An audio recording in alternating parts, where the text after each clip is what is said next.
Hello and welcome back to the Resleevables Apocalypse Edition. I am your host, Patrick Sullivan, joined by Pro Tour champion and Magic Hall of Famer Patrick Chapin. And we have one of just the absolute biggest bangers of all time. Oh, yeah. No, this one was a great one. And for ways, obviously we're going to get into today, but this was a great one at a great time for them to have a great one. I will say that there is still an issue, certainly in Plane Shift and to a lesser degree with Invasion, where a lot of the rares just aren't that appealing. And this is something that actually gets worse in Magic in the near future when we're starting to talk about Odyssey and Onslaught block. Yeah. But just the sheer number of rares that are weaker than most of the commons, not very appealing, redundant with other stuff that's going on, whatever. And this is the first set that I remember we couldn't keep it in stock at the only game in town. Mm-hmm. And how many misses were in the set as far as the rares go? It's among the lowest percentages, has to be, of all time. Oh, wow. I mean, that'll be interesting to unpack. It depends on what a miss is to you. Sure. But it's a radical change relative to the era. It's a very special set of circumstances that led to Apocalypse being what it is. I mean, I just remember things like Vindicate and Pernicious Deed just being like, what on earth? Yeah. Like, that's just a thing you can do now.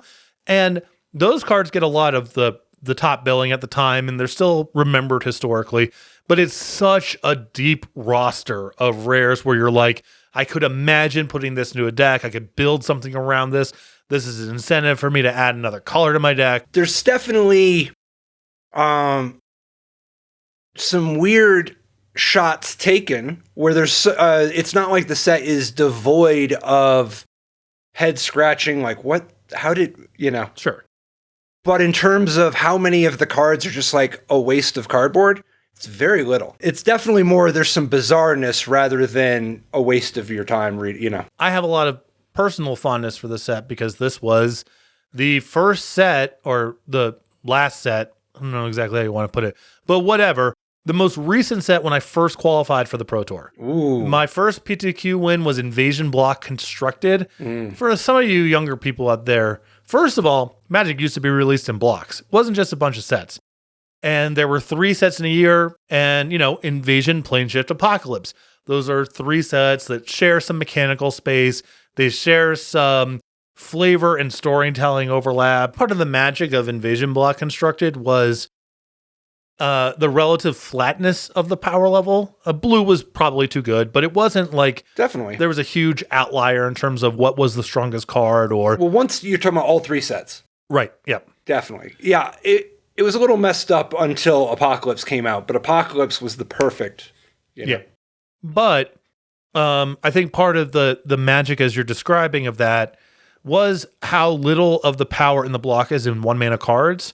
That has a lot to do with the fact that it's a gold set and a gold block, and it's very intentional about the gold cards are the strongest. Now, that's a little lost in translation with Repulse, Exclude, Factor Fiction, but by and large, the strongest cards are gold, which naturally lends itself to, 1 mana is not really the thing. Or like in Apocalypse, they're de facto gold, where it's a white card with a black ability. So who knows what would actually stand the test of time? So the format didn't have the level of digital scrutiny. Oh, I think that it would actually stand the test of time. You think it would hold up? I think it would hold up reasonably well. I think that it's not so deep of a well that it's a format like pre-modern where you'd want to like do it for a very long time. Mm-hmm. But I think if you went back and played full Invasion Block Constructed for a couple months, you have a really good time. And I think part of an issue that Magic has early on is how much the game is balanced around unappealing stuff. Necropotence is probably the biggest historical example from kind of the era you're describing. But even going down... Demonic Consultation. Demonic Consultation, Curse Scroll, a lot of the stuff in Urza Block that's just about generating a bunch of resources. Even if appealing or not is kind of in the eye of the beholder, it's certainly opaque. I really think the Inquest metric goes a long way. What would Inquest give this card? And a card like Necropotence and Demonic Consultation, 1 star. Right. Whereas a card like Baneslayer Angel, there's no question they would give it 5 stars. And I think there's something very awesome about making the good cards be appealing. Yes. Now, it doesn't have to just be 1-to-1 all the time or whatever, but it's really cool that appealing cards can be good. So I think part of the inspiration for me getting involved in Magic so competitively, there's a lot of factors around this time, but I remember, I can't believe I can still remember this little nugget squirreled away in the back of my mind somewhere. I believe the first PTQ win of the season, because it might have been at Origins or Gen Con, like kind of a special event, was Wisconsin's own Brian Kowal. I was just wondering if you were going to go fan there. of the show, and his winning deck, green, blue, black. Yeah.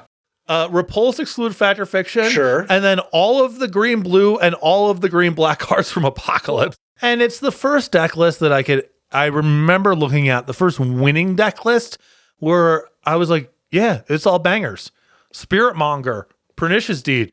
Those are two great tastes that taste great together. You deed and regenerate your Spirit Monger. You know what I mean?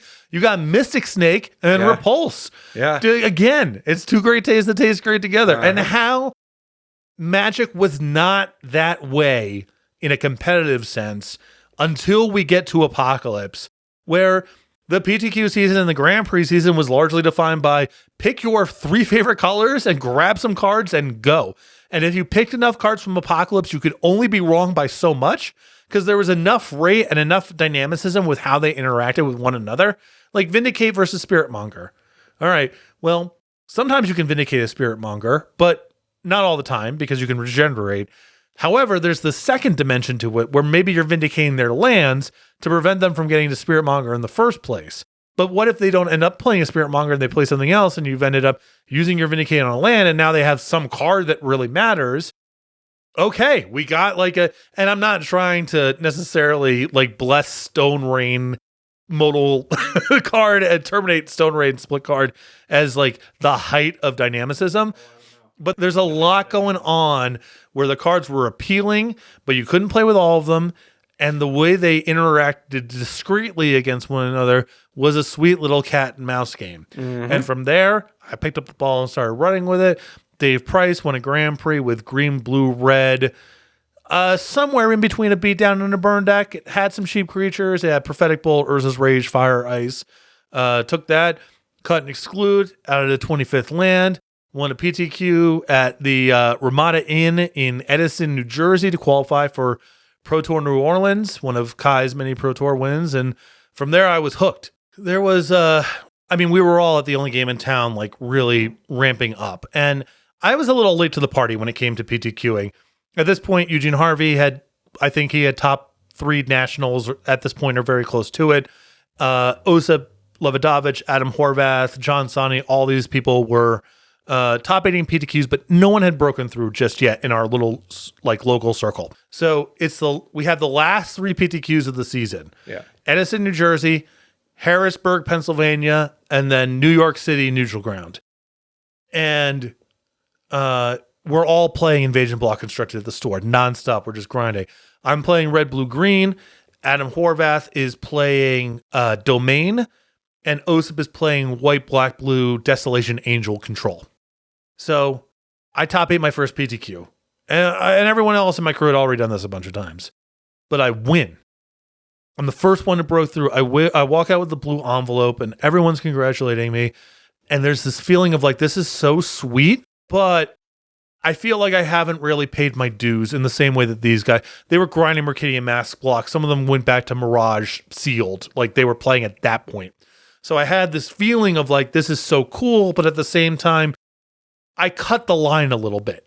And Osip and Adam, at the end of the day, they really deserve it more. And I hope that they're not resentful about this, because I could imagine myself carrying it a certain way with the roles reversed. Fast forward, next weekend, Harrisburg, Pennsylvania, finals, Adam Horvath versus Osip Levidovich.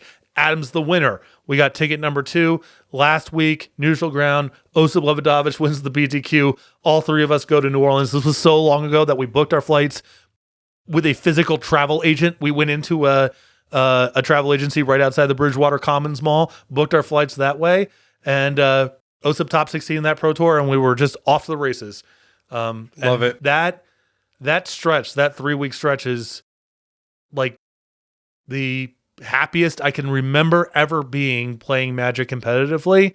And Apocalypse is just the source of all of it. And then the Pro Tour was extended, and guess what? We still played with Spectral Links and Gerard's Verdict and all the rest of them at the Pro Tour.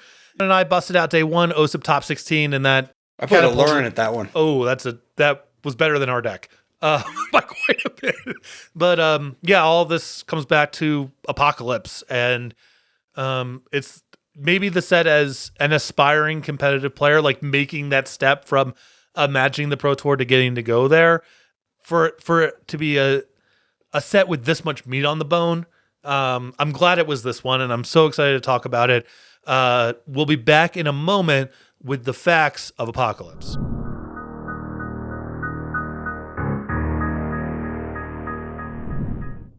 Welcome back to the facts of Apocalypse. This is brought to you by our sponsor, our day one sponsor, Tales of Adventure.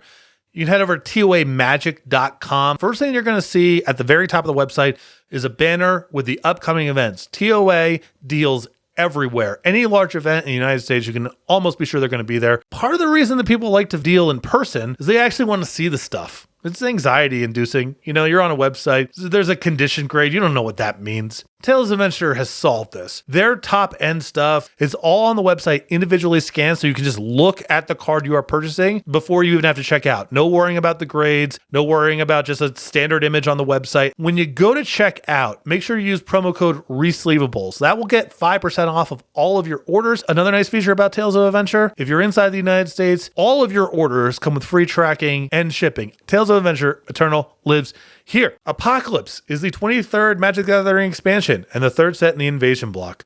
It was released on June 4th, 2001. The pre-release was on May 26th, 2001, and the pre-release foil was, do you remember? Spiritmonger.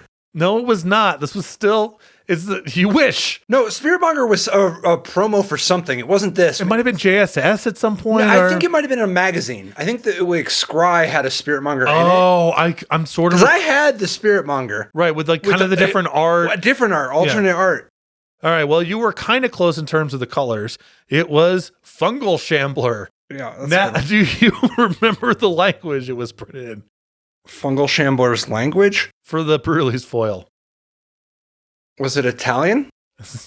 Sanskrit. So this was, Magic is, you know, there's been some peaks and valleys. I think the pre-release, you got to put a premium on the coolest thing you're giving someone, they can read it. And eventually Magic moved to a model where the pre-release foils were printed in English, but they went through a little run here where they fancied it up, and Fungal Shambler, a beloved member of that legacy.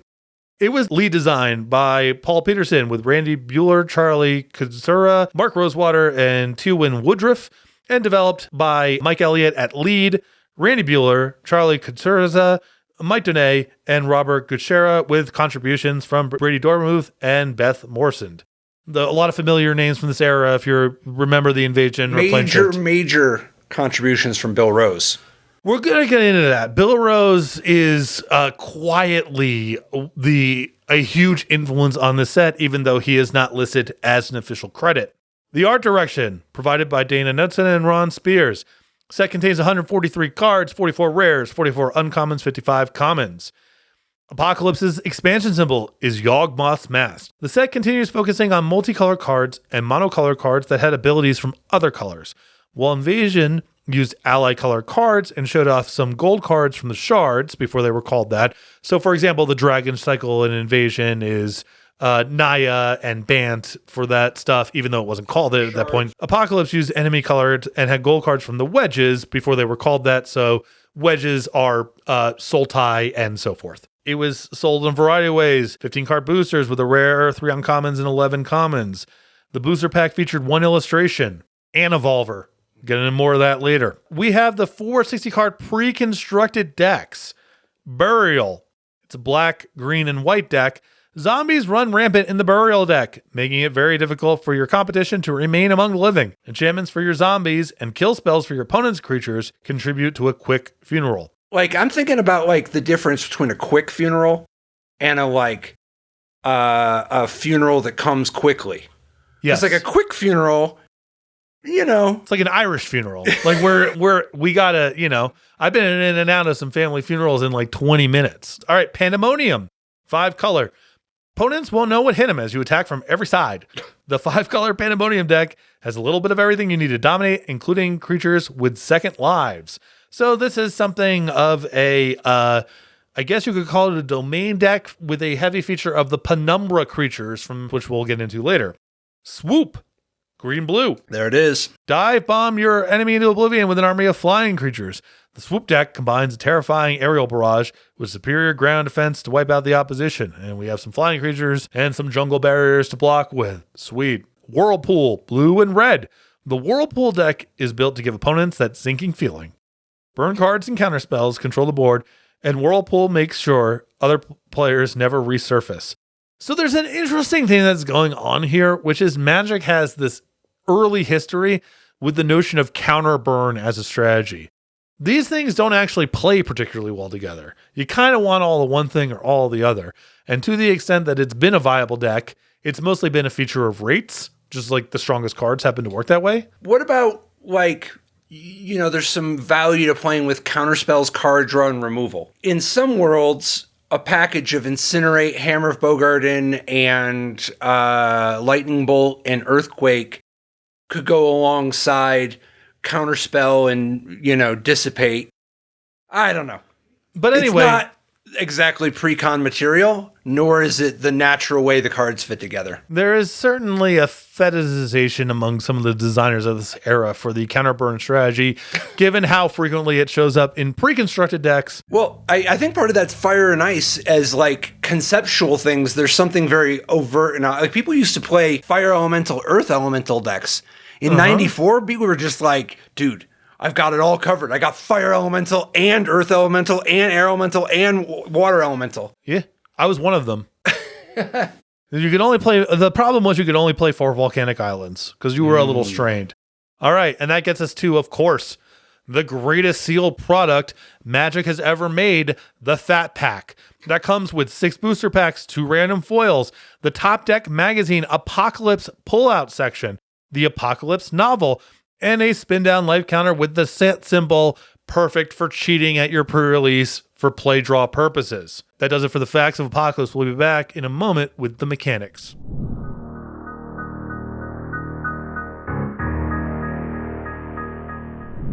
All right, welcome back. Resleevables Apocalypse Edition. We got some mechanics here. Now, Apocalypse really doesn't have any new mechanics as such. It's piggybacking off of the mechanics from Invasion and Plane Shift, but there's a different interpretation of them. We got Kicker.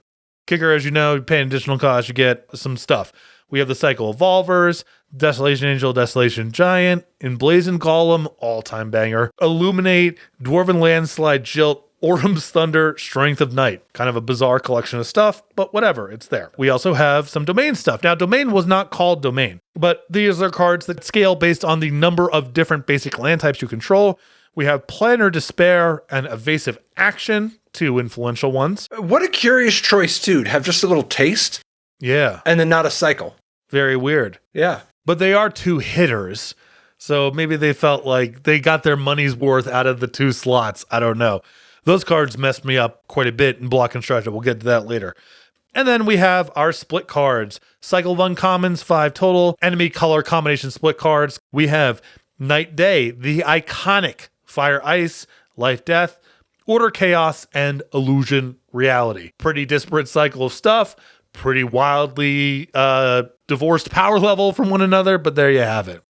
That does it for the mechanics of Apocalypse. We will be back up next with some cycles.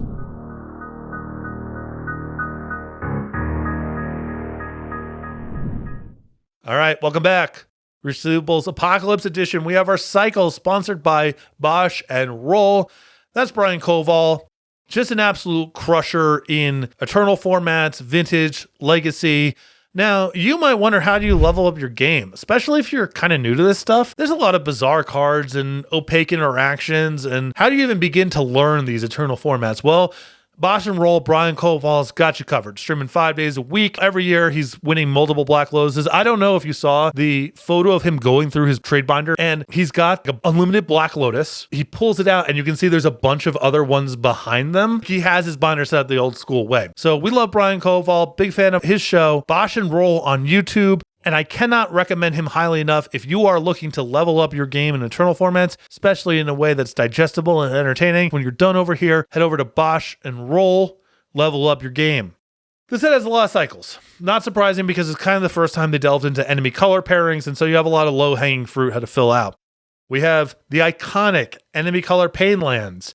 Rare lands to tap for colorless, or enemy colors by taking one, the other 5 of the Adakar Waste Carpolution Forest cycle. I think of it more as the Caldera Lakes that don't come into play tapped. Yeah, if you want to go a little bit more recent, yeah. We got Quetzalcoatlos, Shivan Reef, Llanowar Waste, Battlefield Forge, and Yamaya Coast.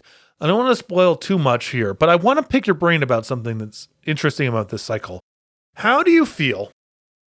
You have 4 of the 5 lands that call out a known place or civilization or area in Magic.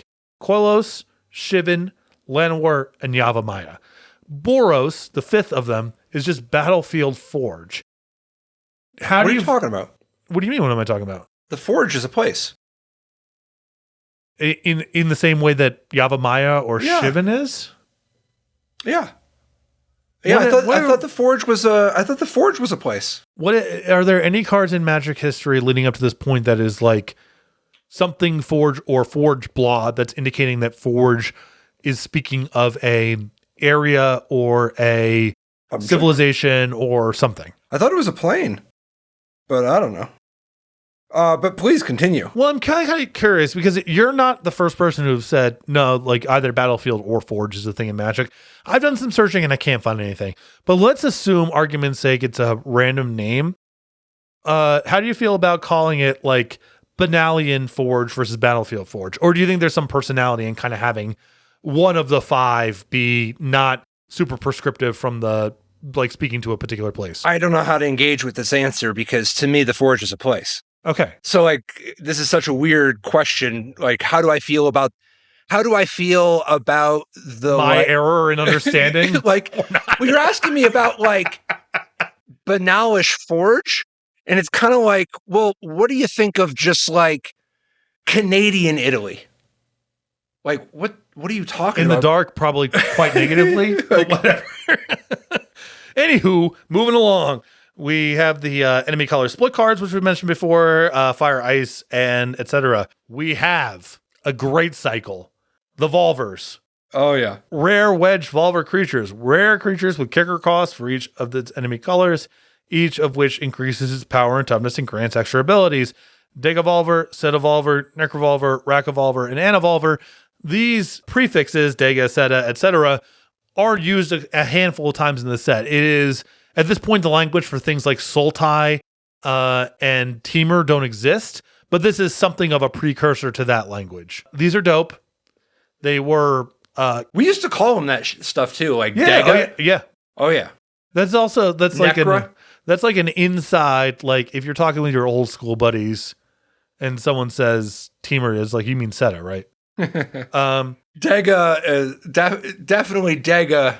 Oh, yeah, that's... These were quite weak. Not much of a constructed shine in them. A lot of competition. If you were willing to go down the road of like, I'm playing 3 colors and I'm willing to play a 5 or 6 or 7 mana creature, Apocalypse gives you so many great options that these didn't really have a purpose in constructed, but they were quite busted and limited. That gets us to the enemy color 2 mana creatures. God, what a cycle. Whew. Multicolor creatures that share 1 creature type with the 2 other cards in its cycle based on its colors. Opposite cycle, the allied color 2-drop creatures from Invasion. I'm like I can feel my heart race going up just looking at these names. Putrid Warrior, Razorfin Hunter, Landward Dead, Goblin Legionnaire, Gaia's Skyfolk. I have played Gaia's Skyfolk in my PTQ winning deck. I have also played Goblin Legionnaire in an extended Pro Tour that did not go terribly well. I might have had Razorfin Hunter in the sideboard of at least one deck that I brought to a competitive tournament. I don't think I ever really messed around with Land of War Dead or Putrid Warrior. What? I know. Land of War Dead might be the most powerful. I mean, it's probably Goblin Legionnaire if you're going to damage on the stack rules back to that era. Yeah, but Gaia Skyfolk won the most money, right? Like Gaia Skyfolk, that was like a banger in Grow. Got me to New Orleans. In the PTQ that I won, once I started making a deep run, I was like 5-0 or 5-1, something like that. And I was really feeling it. And I went over to the dealer booth and bought 4 foil Gaia Skyfolk. I'm like, I'm going to level up my deck in the moment. Wedge Sanctuary enchantments. Uncommon enchantments that produce an effect during your upkeep if you control a permanent of one of its enemy colors, or greater effect if you control permanents of both of its enemy colors. Dega said Necra, Raka, and a Sanctuary. See, that's the thing. You talk about how this set doesn't have rares that miss. It's got some commons and uncommons. Some of them are pretty rough. It is. I mean, at the end of the day, I think it's, if you had to choose one or the other, when you're talking about third set of a block, you're not really going to be drafting this by itself. I think it's right to do it this way, but the uncommons in particular in the set could use a little bit of love. Wait, it's right to do it this way. What do you mean? As in, you don't feel the pain of the commons and uncommons being awkward or out of place very much, because you never have the experience of drafting this set 3X. It's always sort of subsumed under the other invasion block sets. And I would be willing to pay a little bit of weirdness on the uncommons and commons to get the rares in the places they were. Now, I think there's a reasonable counter argument that says, why don't you just make a different card? But living in the reality that we're in, I think these are not great, but whatever. No, I think clearly there's a conflict of principle between design and development with the color matters stuff. It's very visible throughout this whole block. Somebody in the initial design or earlier design stages believed in color matters. Somebody later in design, in the final design development, play design esque, it wasn't called that then, but somebody later in design did not believe in it. And then we end up in this spot where the amount of real estate that's going to this colors stuff, nobody believed in this as a play pattern that they were actually sculpting. Sure. Yeah, that's fair. All right, we have the Envoy creature type matters cycle. Uncommon 4-mana creatures that on ETB look at the top 4 cards of the library and put creatures of the given type into hand. Sort of a weird cycle to do in a set that's not really about creature type matters. However, it's nice to give something a different dimension sometimes. We have Enlistment Officer, Tidal Courier, Grave Defiler, Sylvan Messenger. You might be familiar with the superstar of this cycle, Goblin Ringleader, and arguably you could add a 6th to this cycle Brass Herald. It's not arguable. It's indisputable. Indisputable? Mm-hmm. So Goblin Ringleader, definitely, highest visibility among tournament players for sure. What about the Kavu one? Is there a Kavu one? How weird is it? There's just 2 green ones. One of them's a Kavu one. I am not. Bring this up. Oh yeah, this is gonna mess you up, dude. My knowledge of I'm deep in the apocalypse. Is this a Bernstein Bears kind of thing? Well, I mean, I don't know. You tell me, but just take a look at Kavu Howler. You tell me, buddy. Wow. Are you just having your mind blown right now? Wow. There's just 2 green ones. Yeah, that one's at least a little bit different just on size and mana cost or whatever, but that's certainly the same text box. It's even uncommon also. Yeah. And, the iconic Kavu tribe. Well, it's funny now that that image has come back to my brain, easily the best one in draft. No, not kidding, because you had a bunch of Kavu if you were doing anything at all. They were just there. And a 4/5 for 6 was definitely better than, 2/2 first strike for 4 or 2/1 haste or whatever. Enlistment Officer, there was a time that I still hold pretty dear that people put this on the table in Legacy. We are no longer there for a variety of reasons, but a sweet cycle of stuff, even if it's a little off message with what's going on in the set. Multicolored, non-creature, enemy-colored spells. So we have, the 5 creatures we mentioned before. We have 5 non-creatures of common as well. Again, wild range of power level on this one. Soul Link, Quicksilver Dagger, Consume Strength, Squeeze Embrace, Temporal Spring. Alternatively, they're all bangers. In a way, yeah. Soul Link's it's a special, nuanced sort of thing. And I would say Temporal Spring is adding power in a way that this block is not Temporal really strong. Temporal Spring is very strong. No, I'm saying this is not where I would put power points given the other stuff. You're talking about Blue-Green Vindicate? Yeah. Better than Vindicate sometimes. Oh, yeah. Oh, yeah. Temporal Spring definitely does not maximize the appeal to power ratio. Well, it was interesting because like in the, the green, blue, whatever decks, people played Temporal Spring. I thought it was not very good for a variety of reasons, but everyone got to live in a happier world. This is an example I come back to a lot in game design, where I got to win slightly more often because my opponent had Temporal Spring in their deck instead of a stronger card. But the games my opponent won inspired such joy in them that how could you ever quit Temporal Spring?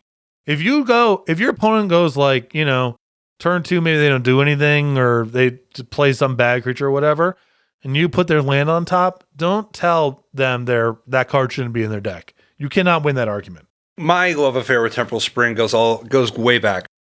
When Stunted Growth came out, there was a period where I started playing Stunted Growth in Type 1. Ooh. And I went so far as where it really got to excess was when Mirage had the whole, there's Memory Lapse and Follow Earth and, there's all that stuff, right? Very popular. Disempower, all that. So I would play all that stuff and then power, Black Lotus, Ancestral Recall, Demonic Tutor, all that stuff. And I would just slowly put all of my opponent's cards, hand everything back until my opponent arrived at a spot where they just have 60 cards in a pile and they have no cards in hand, no permanents, no graveyard, just 60 cards in a pile. I have referred to that as there's winning and then there's no evidence my opponent existed. And that second tier is very hard to pull off. My personal favorite in the no evidence of my opponent existing. Where'd you go? I got into Temerian Fiends. Let me just tell you, when you start Dance of the Manying, your Temerian Fiends, you can definitely it's going out of business sale. Everything's gotta go. Yes. Because it's like the real trick is figuring out how to sandbag it so that when you're like playing Demonic Attorney, they're up in the stakes. Right. And you start doing weird you gotta be careful though, because Dark Pact gives it away too much. But like Temerian Fiends, people pick it up and ain't nobody like getting to the end of that and having any idea what's even going on. And then when you hand them the chip,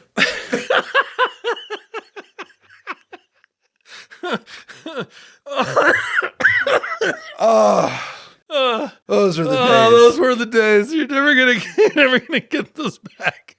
Yeah, that's part of what I love about Contract from Below is that you're sweetening the pot so they don't want to like quit. Right, but also, yeah. So then they're just priced in and they let you Temerian Fiends. Like as someone who's won their fair share of games with Stone Rains and Armageddons, obviously that's all well and good. Whatever. I don't begrudge anyone who has a good time with that. But like at the end of the day, your opponent has a graveyard. Like they can imagine what could have been because they have cards that suggest they were at the table at some point playing things and whatever happened.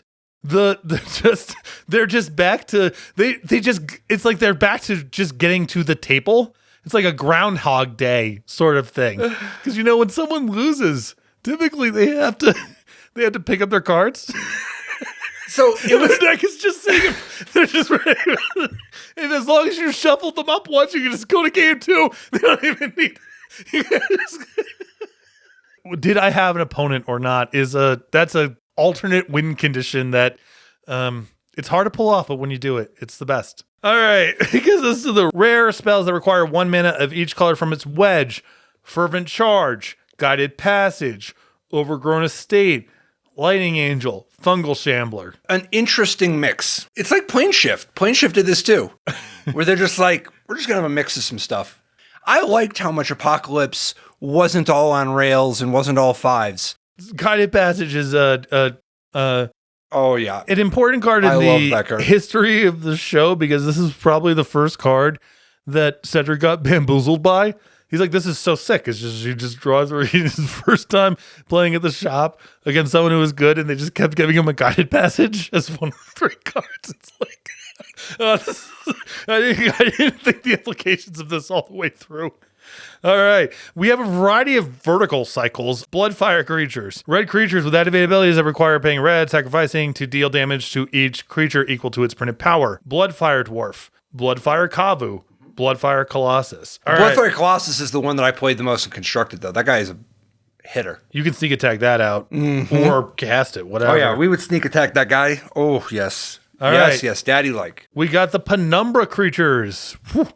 Green creatures that create a black creature token of its power and toughness whenever it is put into graveyard from play. Penumbra Bobcat, Penumbra Kavu, and Penumbra Worm. Penumbra Bobcat, very quietly a very influential card in Constructed during this time. If I recall correctly, was at least in the conversation for strongest common in draft. It was very good. Yeah, it was very good. It lined up in a very good way. Yeah, and so much of the, game was attrition, and 2 power creatures kept their value pretty long in the game because creatures just weren't that big, and yeah, very strong.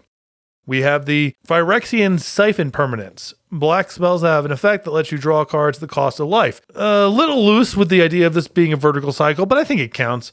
Phyrexian Rager. And then 2 Phyrexian Ragers stitched together. And then Phyrexian Arena, which is its own different thing. Phyrexian Rager, also a card with some constructed bonafides over the years. Was good in block constructed, showed up in standard here and there. Phyrexian Arena, I know when this one came out, people's minds were blown. They were like, there's just no way this is even close. And it's like, because you're anchored by Necropotence, right? And you're like, that's Necropotence and I don't skip my draw step? It doesn't quite work that way. But certainly not a weak card. Another card that showed up a fair bit in Constructed. We have the Whirlpool creatures. Blue creatures, when this creature comes into play, shuffle the cards from your hand in your library, then draw that many cards. An important part of the leave them with nothing, no evidence strategy. Whirlpool Rider and Whirlpool Drake and Whirlpool Warrior. Just remember Hunted Drake. Remember the conversation about Hunted Drake. Let's talk about a vertical cycle of Hunting Drake level designs. The Flagbearers. As long as you have 1 in play, any spell or ability your opponent plays that can target a Flagbearer must target a Flagbearer. Standard Bearer, Coalition Honor Guard, Coalition Flag. Hunting Drake level? I think that Coalition Honor Guard is in the conversation. Not Hunting Drake? Yes. So I don't think people, on first read, no one understands the implication of Coalition Honor Guard. Let me run you through what happens when your opponent has one of these. All right. You got a pump spell in your hand. Can't play that for the rest of the game. That's gone. You have any removal that deals 3 damage or otherwise is not able to kill Coalition Honor Guard. Doesn't do anything for the rest of the game. Do you have any sort of, let's say you have multiple tappers. You're only tapping this thing. Rest of the game. Now, the Standard Bearer was at least, it was 1 toughness, it wasn't really good at brawling, and there were a lot of things that were quite powerful that dealt 1 point of damage. My recollection is more than half the time I was white, I would cut Standard Bearer from my deck. Coalition Honor Guard, on the other hand, is competing at a time where 2 4 for 4 is actually not a trivial stat line to get through. Also, Magic's tournament rules generally were a lot more draconian at this era than you might be familiar with now. You play a Giant Growth in 2026 and I got an Honor Guard. I go, that Giant Growth's going over here. Judge will let you back that up. You know what I mean? You announce something that wasn't legal, whatever. 2001, my Honor Guard's a 5/7 right now. That Giant Growth is gone. You are not rewinding that. This is, I think, one of the most intense commons of all time if you combine play pattern with power level. See, it is very intense. Maybe I just played it maybe the games are a little weird at my elo. But I encountered a lot of people who were I'm not going to name any names, but let's call them the best guy at the game store and qualifies for Pro Tours sometimes, but not the type of individual who wins Pro Tours or top 8s Pro Tours or anything. Okay. They're so proud of the fact that they've just 24-0'd their last 24 matches of draft. and they think they have a robust understanding of invasion block. But in reality, they just keep playing Lash Knife Barrier and the Flagbearer Coalition. They're just playing white at a game store with people who don't understand what's going on. Right. And so then I'm in a draft with them, and they just have like 3 Coalition flag bearers, and it's like, that's a lot from one pack of Apocalypse. But okay, that's fine. Also, every card in my deck is just like a Repulse or a Terminator, an Annihilate or an Agonize, and then I would just ruin them. And it's like, okay, my Flame Tongue Kavu comes down. It has, you got it, dude. In my experience, it was like part of the skill testing thing where you're just supposed to know that when you play invasion block, there are some rules of engagement. Mm-hmm. Because like Coalition Flagbearer Coalition Honor Guard, is like a reasonable card when you just know the rule that all you do is you just play with 2-for-1s and terminates, and like, if you just do all of the bad things, it's balanced properly for that format. I want to make sure it's clear, just because I don't, that's not a good mechanic. Well, it's also what I think it's a cool mechanic to do as a one-off on a rare. Yeah, where sure. You're like, this is just what this does. Maybe you could even talk me into there's the 1/1 is an uncommon for 2 and it's not good, but it's something to think about. Yeah. But that's a weird thing to make on purpose be like this is what we're doing. It's also so crazy to me to, instead of being like this creature, blah, blah, blah, blah, blah, be like, you have to target a flag bearer. Because what that means in practice is if I have a flag bearer, it's so bad for me to play a second flag bearer. It can only go wrong. It's the only direction it can go in.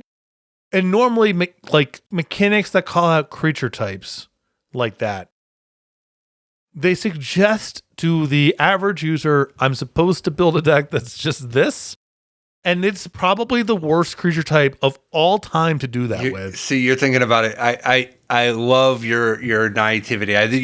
Your early days of being good at Magic are showing here. Okay. In our circles, it was pretty obvious that it's counterplay. Sure. You see, I have a standard flag bearer so that I can mess up your Coalition Honor Guard with my pump spells. Okay. You see? Yeah, there's a metagame. There's a metagame. This is emergent gameplay. Yes. All right, lastly, Mirrored Pair. Rare creatures with white kickers that destroy all your lands or creatures, depending on whether you pay the kicker. This is the loosest use of the term cycle. It said Mirrored Pair. There's just 2 designs. Desolation Angel, Desolation Giant. I recommend paying the kicker costs if you're going to play with these. They don't work great the other way. You're going to want to pay that kicker cost. I do think there's a lot of fun that was had because of the emergent gameplay that happens from Desolation Angel or Desolation Giant. As an example, if somebody casts something like a Living Death type of effect, hilarity ensues. I would say Desolation Angel was one of the tent poles of Invasion Block Constructed. Showed up a fair bit in Standard as well. Desolation Giant, not really too much burn there. It showed up a little. Part of the challenge there was that a 3/3 on the ground is just such a lame body in the context. Mm-hmm. Whereas a 5/4 flyer in the air that's black is actually like, you could do worse. I Armageddon, and now the game's going to be over very quickly. Yeah. And this is not that. Well, that does it for the cycles. We will be back in a moment with the trivia.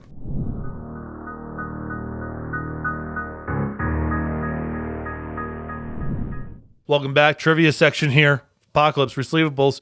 Barely anything here. So what? We're going right past. I was going to say, hit me with some trivia. I know all the trivia. Or is this trivia something different than what I'm thinking? Well, okay. Hold on. We'll get through some quick notes there. And then I want to hit the real trivia. Yes. The real trivia. Apocalypse with codename Shanghai at Beijing, Hong Kong, Shanghai. Apocalypse introduced enemy color gradient text boxes on lands to match the allied color ones from invasion. This is the cycle of enemy pain lands at rare. The Evolver Cycle was originally made with ally kickers because they were designed during plane shift, moved as battle mages, were already in the design for that set, so got just moved around. No banned or restricted cards from Apocalypse. What a set. Perfect. All right, so before we get on the next section, you mentioned at the top of the show when we're going over the set credits, Bill Rose had a big influence on the set, even though he is not named as a designer or developer. He is not mentioned anywhere in the credits. So, I mean, he's in charge of Magic, like in charge of design. So, like, he was in charge of everything. So, from your perspective, Yeah. What makes Bill such a big influence on Apocalypse specifically? Okay, so there's a number of different levels that are very real, and then there's the one that is also real, but in a different way that's very iconic. Yeah. So in terms of a bunch of levels that don't get the credit, he assembled the team. He had the vision. He had the sense of what's fun. He was really driving a crucial element of this, and he's part of why Mirage was sweet and Vision was sweet. Like, he was a load-bearing beam of the era progression of, what if we just made sets and blocks that are dope? And he actually imparted that onto the other people in a way that it fostered this atmosphere of being about the fun things, about being about awesome things. So I do think that a lot of that is there, where the person in charge is having a big impact. The story that's so iconic, though, is late in development. Bill Rose comes in and is just steaming. He's just, what the hell? And he just demands, and they're at the end of playtesting. It's already done. Take a mana off a card of each color combination. Like, and they're like, what? And he's like, you can pick. And if you don't, I will. And they're like, what are you talking about? He's like, you're not leaving until you take a mana off. I don't even care which one. Yeah. Because he's just like, in Plane Shift, his critique with Plane Shift was that there's a lot to like, but one of his issues with it was, why are the rares not appealing enough? And he's right. They are not. He said, it's just, you guys are spending so much time playing draft and seal deck with each other, and you're getting into the nuance, all the commons and uncommons and all this, and you're talking yourself out of making the appealing rares, and he's like, I don't even care what it is. And they're like, that's a bad idea. And he's like, if you don't, I will. And he's going to lay the hammer down. So under duress, with no testing, they just take a mana off Vindicate, take a mana off Pernicious Deed, take a mana off Prophetic Bolt, and all the way through, what a masterpiece. It worked out. The fact that Pernicious Deed and Vindicate, that they just got away with it. That's pretty shocking. But here's the thing. There's a real lesson here that I think people gloss over too much, which is there's a big price to being too safe. There's such a spiky tendency to want to be too safe. And there's a better question of what are smart bets to make.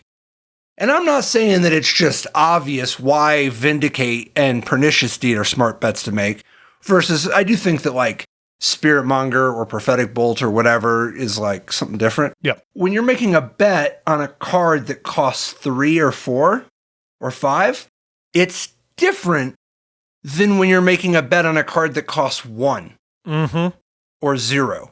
Yeah. What if we just made a bunch of lands that tap for a lot? I'm glad you brought that up about the risk of being too conservative or whatever. Too safe, yeah. Too safe.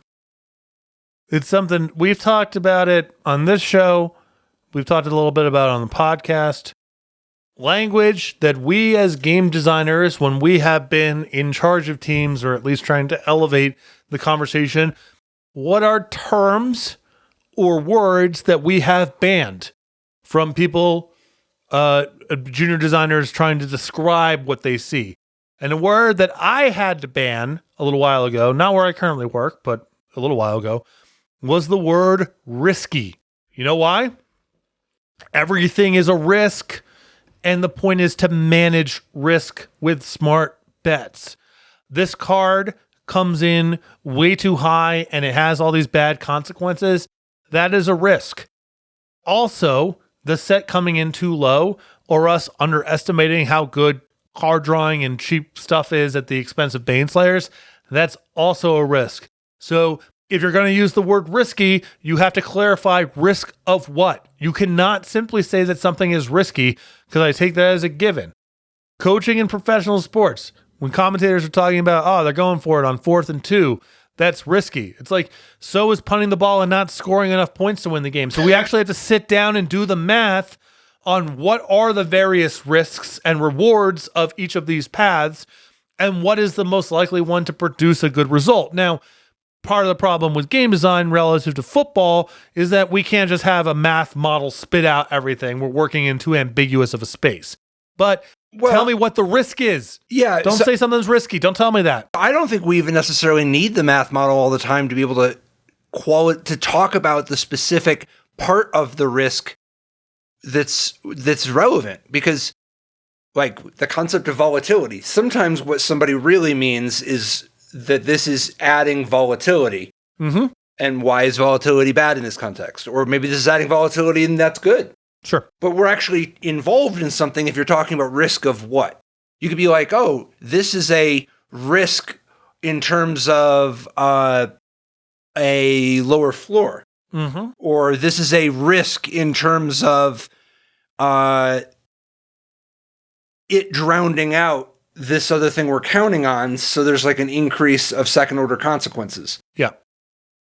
In all of these, though, it's your point exactly, which is there's a specific, like, it's only interesting because we're talking about the kind of risk we're talking about. Like, it's not the notion of it being risky at all. That's like it being interesting. Right. And Of course. Of course. But that's like, was the risk of prophetic bolt coming in too high? And you can maybe make a list of whatever.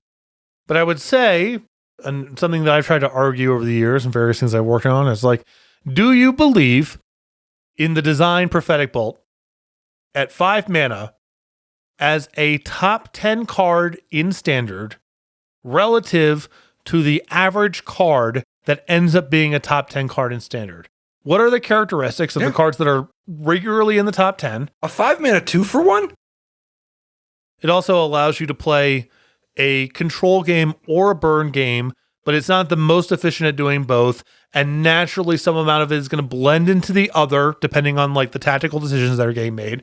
That to me sounds like, yeah, I buy it. Because the problem is, if you don't identify the cards you want to be top 10 standard, that doesn't mean they don't exist. It just means you're picking them out of the hat. Okay, here's some different cards that came in a little high.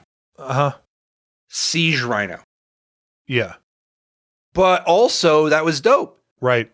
Elspeth, Sun's Champion. Yep. How about Bloodbraid Elf, Bituminous Blast? Right. In my opinion, Broodmate Dragon. I would say, in my opinion, and I know reasonable people can disagree about this, I consider Siege Rhino to basically be an A+ example of top 10, top 5 card in standard. Elspeth, I'm slightly cooler on. 100%. It's not a bad bet, but it is a little bit grindy and repetitive at some amount of the time. 100%. But the part that's so interesting, I think, that's worth calling out with Elspeth is that it did go wrong. Right. And this is it went wrong, and then that just changed the texture of the world around it. And it was an awesome format. Lots of awesome formats. And by when you mean like it was a mistake. Yeah. In that it ended up being 10 to 20% stronger than play design believed it to be when they released it. And it ended up warping things a little bit. Sure. But it was actually totally fine, and it because of the type of card it is, it led to in the era. I mean, there's a lot of other decisions there, but by prioritizing mid-range, you end up in a spot where even though it went wrong, it just added some of the texture, and it was part of the format, and it was like there's a game and there's a lot of awesome stuff going on. I don't think you'd want it to be that way, but I think that you got to make bets, and I think that when your bets go wrong, what goes wrong is an important thing to understand. And I think that when Siege Rhino goes wrong, it's so different than when Corey Steel Cutter goes wrong. Right. You know what I mean? Like, Or Seat of the Synod. And that's part of why I think Bloodbraid Elf, Bituminous Blast, Broodmate Dragon, I think people don't fully appreciate how much, even though Jund was really strong, it's kind of, the games are pretty good. Yeah, they were. A lot of those formats were pretty good. And also, the like, level 1, all right, so I'm losing to Jund, and it has these characteristics, right? It plays with a lot of 3-power creatures. It plays with Lightning Bolt. Yeah, I guess intuitively 4 toughness would be good. And Rock Swarmmonk's a great example because it's like intuitively, sometimes I get burned out by bolts and lightnings, and sometimes, the haste on Bloodbraid Elf matters in that way. What if I just gained a little bit of life along the way? Like, would that matter? And it turns out the answer is actually, yeah, it does. Yeah. Not that Rock Swarmmonk is solving all your problems, but it can be part of a skeleton of interaction and tactical plays that lets you keep up. Or it's a green, red, black deck. How good is protection from red or black against it? Quite good. Not a lock. Not a lock by any means, but it's quite good. It's like the stuff that someone who doesn't think about Magic all day long, who's just trying to intuit ways to get out from under this deck that's really good, actually comes to the right answer a lot of the time. Yeah. Compare that to, all right, I'm playing against Ravager Affinity. Or Fairies. Yeah. Ravager Affinity. Ravager Affinity is the worst example. I think Fairies is in a slightly different camp than Ravager Affinity, because Ravager Affinity is like, well, the deck is all artifacts, Ravager right? Affinity is the most extreme. You're 100% right. I've put 24 Shatters into my deck. And in addition, every creature that I have destroys at least 1 artifact a turn. I'll start there, right? How's things looking against Affinity? Terrible. Not good. You don't have a shot. You have an Oxidized and Electric Stag Bolt in your hand, and your opponent has an Arcbound Ravager.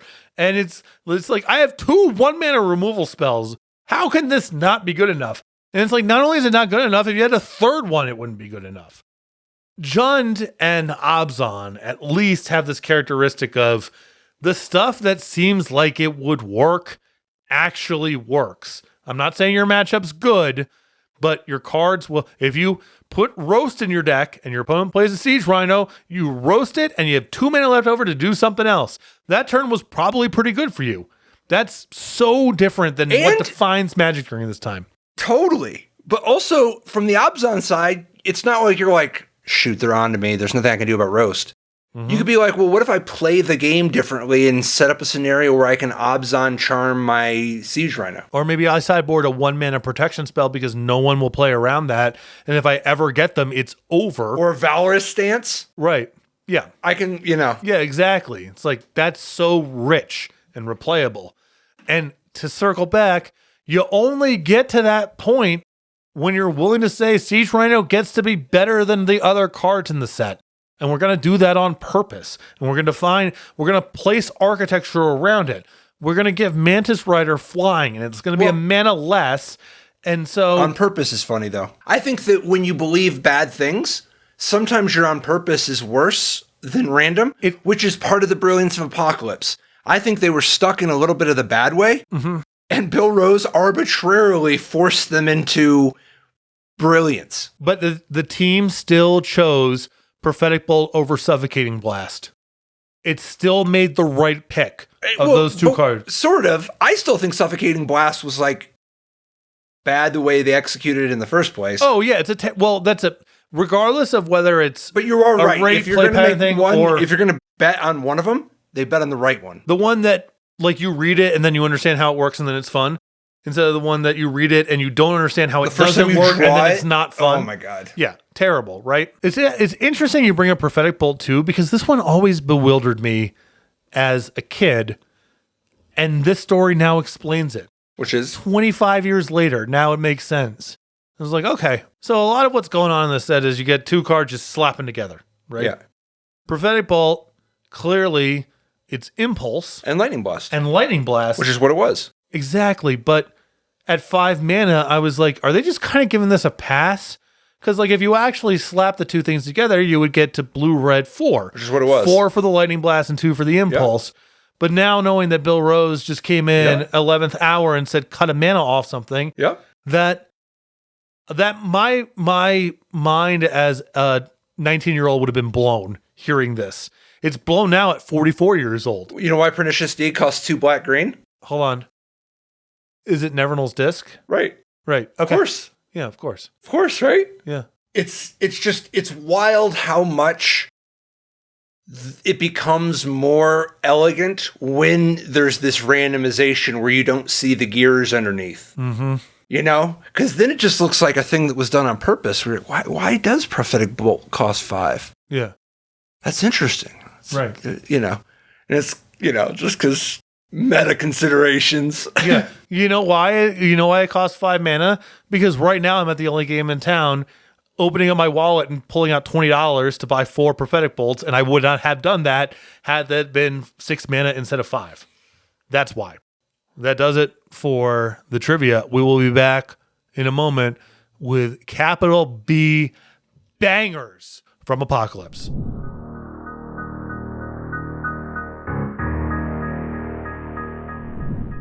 Welcome back, Resleevables Apocalypse Edition. We're in bangers. Now, we have to do some editing here because it could literally be like 95% of the set. You can name almost any card except for probably the Sanctuary Cycle. And I would go, whoo. Oh, well, we'll see. I'll put you to the test then. Because right. Some of my bangers, I definitely have some inverted bangers. Okay. Where it's, you know, but like this set has so many things that are just like nostalgia porn, you know? Yeah. So in no particular order, there's just some like from different directions, you know? First off, for each of these, let me know if this is like truly a banger or not, you know? And maybe even the question of, is this a banger in an apocalypse sense? Okay. Spectral Links.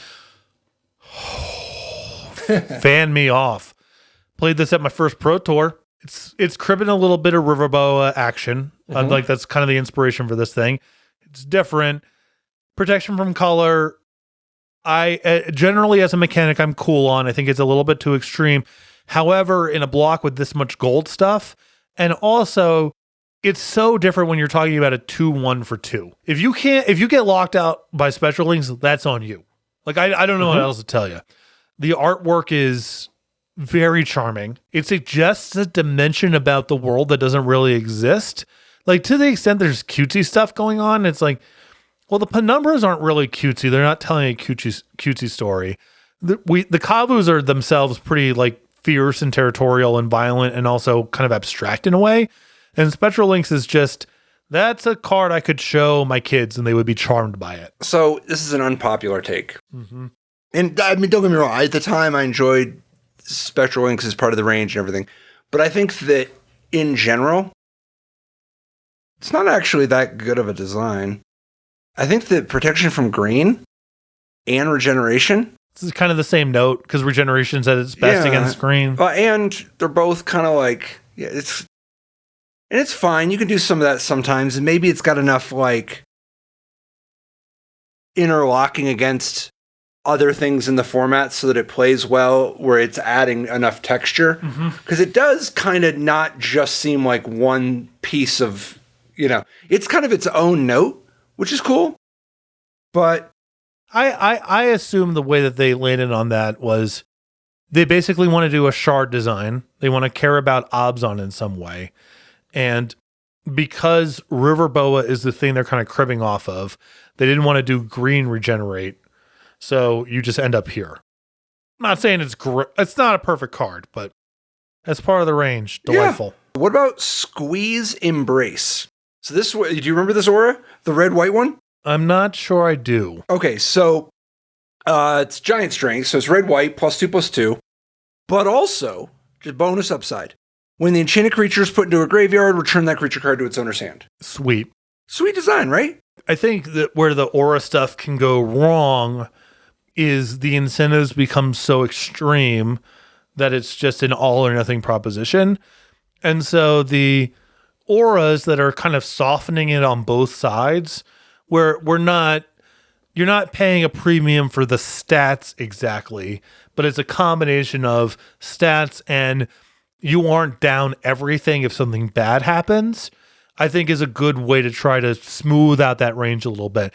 I know in casual games, auras are just whatever, but when they have manifested in constructed settings, it's often just all or nothing. This was an aura that actually showed up during an era when auras didn't show up. Yeah. And it wasn't that it was like sick, it was like playable. Yeah. And so I thought that it was kind of landed in a nice spot, you know? Like a harbinger of things to come. And also it's nice that it's like particularly fun with Goblin Legionnaire, but not in a way that you're getting a multiplier on the stats. Mm-hmm. Just like if you have to push the button, then it's not as bad as it would otherwise be. Goblin Trenches. Oh my God. What a design. Okay. How can you give a control deck a finisher that's good enough to play that's predominantly about creatures? Like, we've talked about it before. One of the issues where Magic can kind of break down a little bit once you're talking about competitive settings is the incentive to be creatureless is too strong because you're showing up with some terrors. I play with no creatures, and you just sort of get stuck with these cards you can't use, and that's where a lot of my advantage comes from. It's important to push back on that kind of thing. What I particularly like about this one is there's a cool high wire act that goes on both sides where your opponent's just kind of killing stuff. They play Goblin Trenches. They're probably not going to use it right away. The game's developing. They're just kind of prophetic bolting and killing stuff and drawing some cards or whatever. But at some point, the game turns. And part of the reason that this was so sweet and block constructed was because of Urza's Rage. You couldn't just lock someone out of the game if they were playing red. You kind of had to get the thing over with at some point. So suddenly the game pivots to this point where you're cashing in your accumulated lands for tokens. And that's a pretty mana-intensive process, and you're down your land. So it's like a pretty big investment over multiple turns. And then something that happens that doesn't happen very often when you're playing against control decks is suddenly the game pivots into a place where your creature keywords matter a ton. Things like lifelink, trample, flying all have varying degrees of vigilance, all have varying degrees of usefulness when you're racing against Goblin Trenches. I understand enchantment sacrifice your lands to make this like overwhelming number of 1/1s is maybe not like where you would start as a base to make something. But the gameplay on the table with this card is awesome. My biggest issue with Goblin Trenches is Eric Taylor beating me in the finals of Grand Prix Milwaukee. So I was playing blue-green opposition. Ooh. And yeah, it was so dope. And Eric Taylor's playing Jeskai Control, not that name at the time, but American Control, and one with Goblin Trenches. And part of it was when your opponent has opposition, you realize it's like, well, no matter what I play, you can stop it. But Goblin Trenches gave him enough things that I can't actually, it actually lets him beat my opposition. And he's like, he's going to just tap all my land anyway. So I not sacrifice it and make a boatload of goblins. And he got you? And he got me in the finals. That's sick. Yeah. I had such a good run that tournament too, but yeah, it was good for Eric Taylor to get that day, Yeah. But yeah, Goblin Trench is kind of a banger. What about, I already know, but Jill. Big part of me winning that PGQ. Jill would kick her on 2 Voice of Alls, naming red. Mm-hmm. Jill, some of that blue direct damage. Yeah, I'll send that one back. Really good in draft in a way that you probably wouldn't appreciate if you're a more recent player because the sizing on the creatures was so different back then. Like this was just killing 4-mana creatures and bouncing other stuff. Also in the conversation, I think, for best commons in the set, along with Penumbra Bobcat and a couple other things. In terms of cards that have inspired, like, you wouldn't believe what just happened last round, whether you won or lost, Jilt has a disproportionate share of those stories. What is your favorite 5-mana black sorcery source of massive card advantage at common? Dead Ringers. Dead Ringers is your number one? Yeah, Dead Ringers is number one. Why? Wait, over Urborg Uprising? Yeah. Okay. So, also, why are these common? Dead Ringers is an all-time template. An all-time template. Dead Ringers is insane, the template. There's a Simpsons bit. Don't do what Donnie Don't does. They could have made this clearer. And Dead Ringers is a don't do what Donnie Don't does ass template. Like, what am I actually allowed to do? What are you suggesting goes on here? So yeah, it's Urborg Uprising. I know how that card works. Yeah, still a baffling common Sure, normally, but also to me, Urborg Uprising is one of those things where the people with Coalition Flagbearer who are just so smug, they're like, yeah, we trade a couple things, Coalition Flagbearer. I'm so dope. And I'm like, draw 3. Right. Like, you know, like it's like we're just sitting around, like I'm just doing probe with kicker and like repulsing your Flagbearer and recoil and you're just, ooh, Flagbearer, you got me. Dead Ringers is the epitome of, well, you see, it's interesting. It is really interesting. And there's emerging counterplay with it. And some of the counterplay comes from not knowing if one or both parties know how the card resolves. I definitely had to do that, the Bayesian analysis where I'm playing and I'm trying to figure out the distribution of ranges of how likely does my opponent understand what the card does, also understand what the card does and the implications thereof, and knows what's even good in the matchup or the format, versus what are the odds that maybe they do understand what the card does, but don't understand why it would impact this. Or maybe they understand what's going on, but they can't actually, you know, you got to figure out a whole tree of possibilities with Dead Ringers. Yeah, it's quite the common. Talk to me about Planar Despair, the black domain sweeper. So it's a little, it's kind of not got a home, in part because collective restraint is so intense this at a better rate. And also, like the way the domain deck shook out was like you were core green because you had Harrow and Fertile Ground, whatever else you got going on.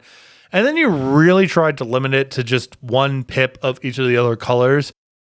Maybe it was a little bit different with, you wanted maybe a second blue because... That's what I wanted to ask you about. What do you think about this design having a second black pip? I think, given how hostile the domain stuff was to creatures generally, that it would be... I would prefer to just say, this one's probably not going to show up, instead of, let's cut the pip out and have it compete with collective restraint. Like, that sounds insane to me. Yeah, but what about a version that does more and costs 6? Sure. Yeah, because once you're up on the top end, then you're right. You're competing with legacy weapon and whatever. Well, yeah, I also just think there's so many things that are 5, and there's 5 basic land types. Yeah, the joke was kind of, so it's more cool, I think, if we plumb this new space up even higher. A BB4 or 5B, but it could be BB4 because I also think BB4 hits different because you could have the full domain and still have BB4. Dude, Tongarth's Glare. Talk to me about 1-cost red card. Is that a banger? Is that a sweet design? In context, yes. Why? Okay. Why? What do you think? I think the story is pretty good. Mm-hmm.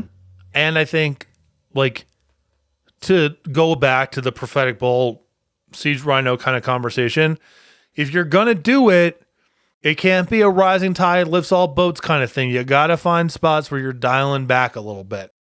And the 1-mana cards in the set that are monocolor, that are not really about anything, just being like, yeah, this is where we're going to, these are our dump stats, basically. We're not even aspiring for anything, is, I think, like, I know it sounds maybe weird to describe it this way, but very disciplined. Because it's easy to have the point at this and say, well, this is bad. Change it. For me, I kind of feel like I learned a valuable lesson that at the time was an entertaining beat, but somebody was ranting about how stupid of a card this was because nobody would ever play it because it's so obviously bad. And they're ranting at the table, and it's in my opponent's graveyard. And my opponent looks over and is just like, and the person's like, oh, and then their opponent played it as well. And it was just like, it takes all kinds. You know what I mean? Really it's an appealing design, And if you don't understand why it's appealing, you might be too spiky. You got to like actually in the era, you know what I mean? You have to, it's not like it would be priced to move by today's standards. You cannot avoid the reality of having a weakest card in your set. You can't stop it. It's going to be there somewhere. Assuming you got any cards at all. Yeah, one of them, if you got two, one of them's, once you're past two, this is the weakest card. Speaking of weak cards, Ice Cave. This one's a little rough. So you don't normally see this in Invasion block compared to, like, for instance, Prophecy, right? So 3 blue.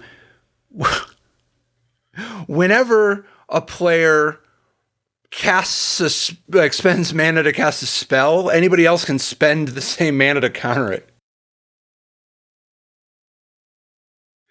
This is just life. That's the whole design. We're playing. From now on, any player can counter any spell by just paying the same cost as whoever it is that played the spell. So a critique I have made of Magic cards and other cards in other games sometimes is it's a shortcut, but I said, this is not the game I signed up to play. And this card fails. This is not the game. Arborea fails that test. There's a couple out there. This one's fortunately pretty weak, but I think that part of the issue with this, it's interesting to figure out how to take advantage of it, where you're like, oh, I can make every color and, you know, or whatever. But just because there's something to think about doesn't mean that it's actually like a good play pattern. I think that the question of, does this help bring the game to a conclusion? Mm-hmm. And I think Ice Cave fails atrociously at, does this help bring the game to a conclusion? If anything, it helps bring the game of Magic the Gathering to a conclusion. In a more existential Were these way. people ever playing with, you know? So what's up with symbiotic deployment? The green necropotents. So, you know, once you get this engine down, you can just pay a mana and tap a couple creatures to draw a card. But you can just do this at will. I don't know. It's a little off message for the set. But is it something else? Something to think about? Sure, I get this. Pretty modest, right? The set does not feel short to me on things to think about. Like, even inside of the conceit of we're just doing a bunch of 2 and 3 color cards that are sweet, that to me is already like something to think about insofar as how do I mix and match these? Or how much am I willing to strain my mana to fit in a 4th color or something sweet? So the ones that are real like head scratchers and not really part of that architecture to me are just kind of like, the note is not harmonious. So I actually like that one in the set because I think it's such a example of what would be okay to be at a relatively modest and yet appealing rate that's something different, that isn't just the same stuff as everything else. Mm-hmm. But I'm sympathetic. It's not like it's like some amazing, awesome design or whatever, and it's not like it actually has anything to do with anything. All right, I have a banger for you. Death Grasp. Oh yeah, unquestionably. My only issue with Death Grasp, well, it's weird because once you like start doing revisionist history, you're like, oh, you could have made stuff even better, blah blah blah. I'd like to see a Death Grasp price to move for today's era. I think that there's something really cool about the Death Grasp formula, and I think that obviously you can just give it more rate, but I think that gaining life off your big X spell helps change I think that when you get a Brain Geyser involved, so much is the card scaling, right? And when you have a fireball thing or whatever, so much is the face damage, they're dead. But when you're paying for gaining some life also, if you know, it's tricky with how big stats are now relative to stuff, but if you can like set it up right so that this thing there's a lot of fun to be had there. Yeah, I do. Like, I'm going to drain your guy and gain 3 life. Yeah, I think the kind of releasing the tension is important with, there's designs like Disintegrate or Overrun where a lot of it is just sit and wait till it's lethal. Yeah. And anything that toggles it into like, I'm going to do it tactically for not lethal really improves the experience overall. It feels like a very black-white card. I appreciate that having the confidence to do this at rare. Just be like, yeah, this is still splashy. It was appealing. Was appealing. Might have been in my opinion, might have been the best card in the set for limited. Like, really? Most strongest one. I mean, there's a lot of there's no shortage of contenders, but if memory serves, I think this was my opinion. It was definitely a very good one because the format was just not set up to be able to defend you against an X spell. Right. What about the life death? So cool. Yeah, I think so. Some of these I think are straining a little bit on the cycle of 5 are straining a little bit in terms of, does the name link to the actual mechanic of the card? Do the mechanic of the card actually link to what the color is supposed to do? And then does what the card does actually tell a story in a way that's like you can kind of see the poetry of it? And this one knocks it out of the park. Yeah. Like, I think that Fire Ice is a little like, that one's getting over on rate for the most part, I would argue. And 2 mana, like instant speed, 2 mana, split up 2 at the time was kind of like, Red did that at sorcery speed or at a much lower rate. This one is, I think, appropriately more modest and has a nice, to me, is like the way that everything kind of circles together is the most appealing of the bunch. Like, how does the land story like play a role? Like, what are you even doing with it? Like, all your lands become 1/1 creatures. How is that linked to reanimation and losing life? There is a story being told that is like sort of in some ways kind of a precursor to the way that Golgari is structured, which is just like the life and death cycle. Like, everything is material coming in and going out. But like, what does this have to do with all your lands become 1/1s? What does that have to do with, like, that doesn't make material go in and out, does it? But in the way that, like, something dead coming back to life in the reanimation story, taking things that are living but like ostensibly inert, like your lands, and having them come to life in a way, to me is they are speaking to one another. I see. So to you, because they're both were animating something that is currently inanimate, right? That's the part so you're not worried about the mechanical implications as much as the flavor implication. I mean, I concede it's very weird to do it uncommon.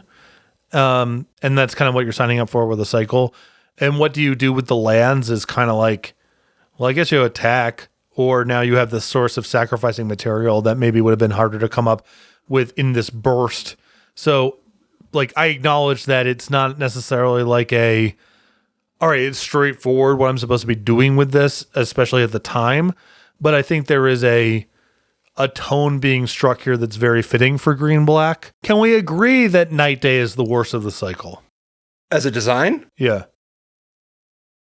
It's very jarring how different of a thing it is compared to the personality of the other ones. And how often both modes are identical. At least one's a sweeper. Yeah. And one's a spot. I mean, I don't know. Maybe I'm hypnotized from how much I like setting up the play tactically. Sure. I think that there's some space to be had for not everything's hypersymmetric. And I actually found it charming that sometimes there's the little version and sometimes there's the big version. Sure. And it is not ideal. I would have preferred if it was like, for instance, not necessarily this rate, but imagine if like one of them was +3/+0 and the other was +0/+3. Yeah, that's great. You know what I mean? Yeah. And then even though one of them's AoE for +0/+3, that plays really well and it scales different and you could like counter the sweeper, you know. Yeah. It is a little awkward that the two modes are so the same. Yeah. Savage Gorilla. Savage Gorilla is just like, it's not enough that there's just like Urborg Uprising and Repulse and Annihilate, you know what I mean? But to get to a spot where you're like, we haven't explored adding cantrip to the activated abilities of our Terminate common. of our green Terminate, you know. This is more of the same in a way that's not great. It did a lot of work for making blue, black, green a color combination. Yeah. In draft. Yeah. Yeah. For better or for worse. It plays pretty well with Urborg, with Dead Ringers too, because like often you can then set it up where it's like, well, the last two left you can actually target. Well, and you got that Urborg elf. Right. So that you can get it on the backside where you're just really only blue-green or blue-black. Yeah. Or I mean black-green. Yeah, that card, it's a dubious common. It's a good example to me of how you can have these this gameplay emerge that at the time, if you just look at the context, you can be like, oh, I enjoyed that. That was interesting. But it's not the good way. Yeah. It's not like that's not a healthy, you got to be careful because you can talk yourself into building interesting, compelling structures on top of a rotten foundation. How is it satisfying in the slightest of a spot for being where you're sticking draw card? Okay, what about Yavmaya's Embrace? Oh my God. I mean, there's it's a fun design. Really fun. Really fun. Two great tastes. Yeah. Tastes great together. I got a banger for you. Yeah. Jungle Barrier. Of course. course. Talk about a Brian Kowal card. Yeah. Yeah. I believe in the sideboard of his winning deck. Yeah. Yeah. Being able to, you got to defend yourself, and Jungle Barrier was an elite way to. What I know is that I put Jungle Barrier in so many of my cubes where I was like building pools of cards that are fun for people to play with. Jungle Barrier was a beloved card for people to play with. Of course. That was a fun card in the context for our drafts, you know? Yeah. You paid full retail, but if you're trying to, put your feet on the ground and, whatever, can't do much worse. Mm-hmm. That's a nice one. I like that they didn't overdo it. The notes of how many, it's not like, I don't think you always have to make it 5 walls. Yeah. You know what I mean? Like sometimes you can just have a wall. What about Ebony Tree Folk? Really fun design. Isn't it so crazy that when I look at it, I have a Pavlovian response of how powerful it is. When I think objectively about the rate by today's standards, it's like, that's not close. Not even close. That's not close. No. Do you think they could just do Ebony Tree Folk at BG? Yeah. Now? BG? They could. It might be coming in a little bit higher than you'd want for something that's just like... It's even a Tree Folk, man. It's got good types. No, it does have good types. It might be coming in a little bit high for something that's like kind of that generic. But in terms of raw rate, yes. Yeah. Like, is it even as good as Fleece Mainline? No. And Fleece Mainline is another... That was a decade ago. And yeah, how is that one aged, do you think? Awesome. What age? Fleecy? Oh, yeah. I would play that if they brought it. Well, of course, because it's dope and you want a PT with it. No, but that's clearly very powerful. Okay. I'd like to live in a world where it is powerful. Definitely. I'll get to that. Here's one of the most baffling. What in the world is going on with mind extraction? A really great question. Do you think that there's a level of the commons and uncommons and just once you get, because you know what I was just thinking about, not to pivot too much, Gladenar. It almost looks to me like, okay, so we have the shard wedge stuff going on. We're going to make a bunch of sweet individual cards. How do we meaningfully fill out the commons and uncommons? It almost feels like elements of this file are a consequence of that, of just the number of cards that are kind of just like useless, don't really speak to anything, have abilities that can't be used, et cetera, is pretty high and speaks to a combination of the rares getting too much scrutiny relative to other stuff because there's not really like too much going on the table in the set. A lot of it is just the act of casting your spells and what that implies. That just kind of any old random text box was like, yeah, sure, fine. Why would you want a vertical cycle of 3-mana Mind Twists? There's one design that suppress the uncommon one. Target player removes all cards in his or her hand from the game face down. And at the end of that player's next turn, that player returns those cards to their hand. Mm-hmm. So that's a 3-mana Mind Twist, right? Yeah. And they got a common 3-mana Mind Twist. Like a Persecute, but it's keying off of the color of the thing you're sacrificing. That is a card that somebody just being content with not actually playing with the cards. Yep. Just looking at it and being like, oh, I get it. Like, the color matters, and it's interesting with multicolor cards. You can sacrifice a multicolor card, you know? And at the same time, you're like, well, we don't want this to be good. And they're like, well, okay, then we'll just cost it in a way that's not that good. And then they did. But that doesn't explain why you need to have this at common. Right. It's a heinous common without an audience. And I actually don't even know that it wouldn't have been an appealing card if it had been rare. Sure, yeah. You know what I mean? Sure, like, yeah. It's still horrible, but like, it seems like you're doing a thing. One of my critiques with this set, and I think it's easy to be romantic about Apocalypse, but one of the, okay, let me back up. I think that part of Apocalypse is that it's awesome. But there's also a little bit of Apocalypse that is, there were some draconian design tenets that were not actually pulling their weight, that were around for a long time, and Apocalypse broke it. And so then we got the forbidden fruit. And it was that much sweeter because of it being forbidden. And it was dubious how much it needed to be forbidden, but at least some of the awesomeness is how much of the forbidden fruit you're getting to snack on. That said, I also think Apocalypse does have its share of baffling cards where it's, who's this for? Like, why? Why would you want to do this? Why? Who is this for? Who wants this? The charitable defense of this is you don't want it to just look like we are blowing the doors off completely. Totally. And you are putting so much rate and straightforward appeal into the rares that there is kind of, in a way, an argument for saying, like, the commons are going to be kind of clunky. And I think they go too far in terms of lack of purpose or redundancy or whatever. But it does give some, like, plausible deniability in a subconscious way, I think, to all the Mystic Snakes and Vindicates when you just have a lot of Gladenars and vertical nonsense and whatever floating around. Okay, maybe if I can do a better job of demonstrating the spot.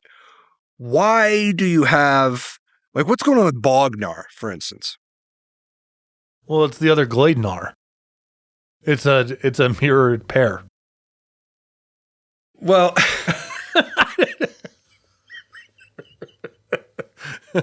I don't think you're supposed to just do Bognar or Gladenar. I don't think either of those are great designs. I think the mopiness of the commons gives a little bit of making the rares extra exciting. So with Bognar, my issue, okay, so it keys off both people. So does the Gladenar. And it has color interactions so that it's confusing sometimes when, like, it's a card that your opponent just does 3 damage to and then finds out it's a 4/4 now. Like, what an onboard tricky sort of thing. But why is it appealing? Like, is the dream supposed to be that I'm going to play a lot of black cards in the same turn? And then I'm going to, like, scale really hard my Bognar so it's interesting in a black-green deck? It's also so weird that the Glade and certainly Gladenar, Gladenar is so expensive. Yeah. So you can't even do the, like, I curve out with my blue cards after the fact. But here's the purpose of doing Gladenar. It is quietly one of the funniest cards of all time in Magic Online. Because, you know, if you're playing Magic Online, when the trigger goes on the stack, it will pop up the piece of art and say whatever. So the absolute, like, top 3 funniest Moto triggers is when someone's Gladenar gets hunting draked and the trigger of +2/+2 goes on the stack, and it's just the Gnar looking at you. It's just like the Gladenar just being like, "Oh, it finally happened. I'm 6/6." It's like, buddy, don't get too attached. Right back on top. So shout out to the Gleidnar on Magic Online. When they bring out the IPA drafts, that is one to look out for. Is that screenshot of the Gnar briefly becoming a 6/6 before going back on top of the deck. You know, obviously the last set had both Hunting Drake and Cavern Harpy for like that experience, right? This set just has Coastal Drake. Hell yeah. Yeah, it does. Why would you want that? Really good. So it's powerful, but I mean, why is this the low rarity card? I have no idea. I mean, you have to bounce your Flame Tongue Kavu every turn. That just needs to be another thing you can do with another pack. Well, it also just like sometimes your opponent just has their random Kavu and it's like, you're done. Yeah. It's over. Oh, yeah. Yeah. Well, also unnatural selection. Yeah, sure. You have a Kavu. You have a Kavu. You have a Kavu. Yeah, really bad. What's up with the Sanctuaries? Is there a single redeeming...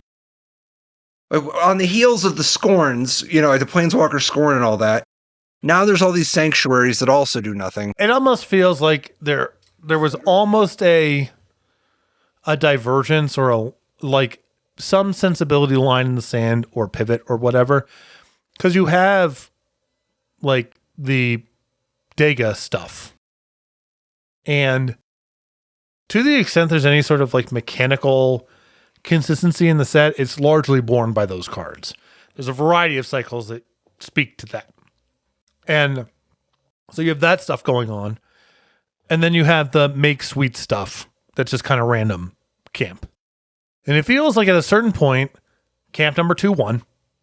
The file got away from the structure of like the Volvers or the thing that's going on here.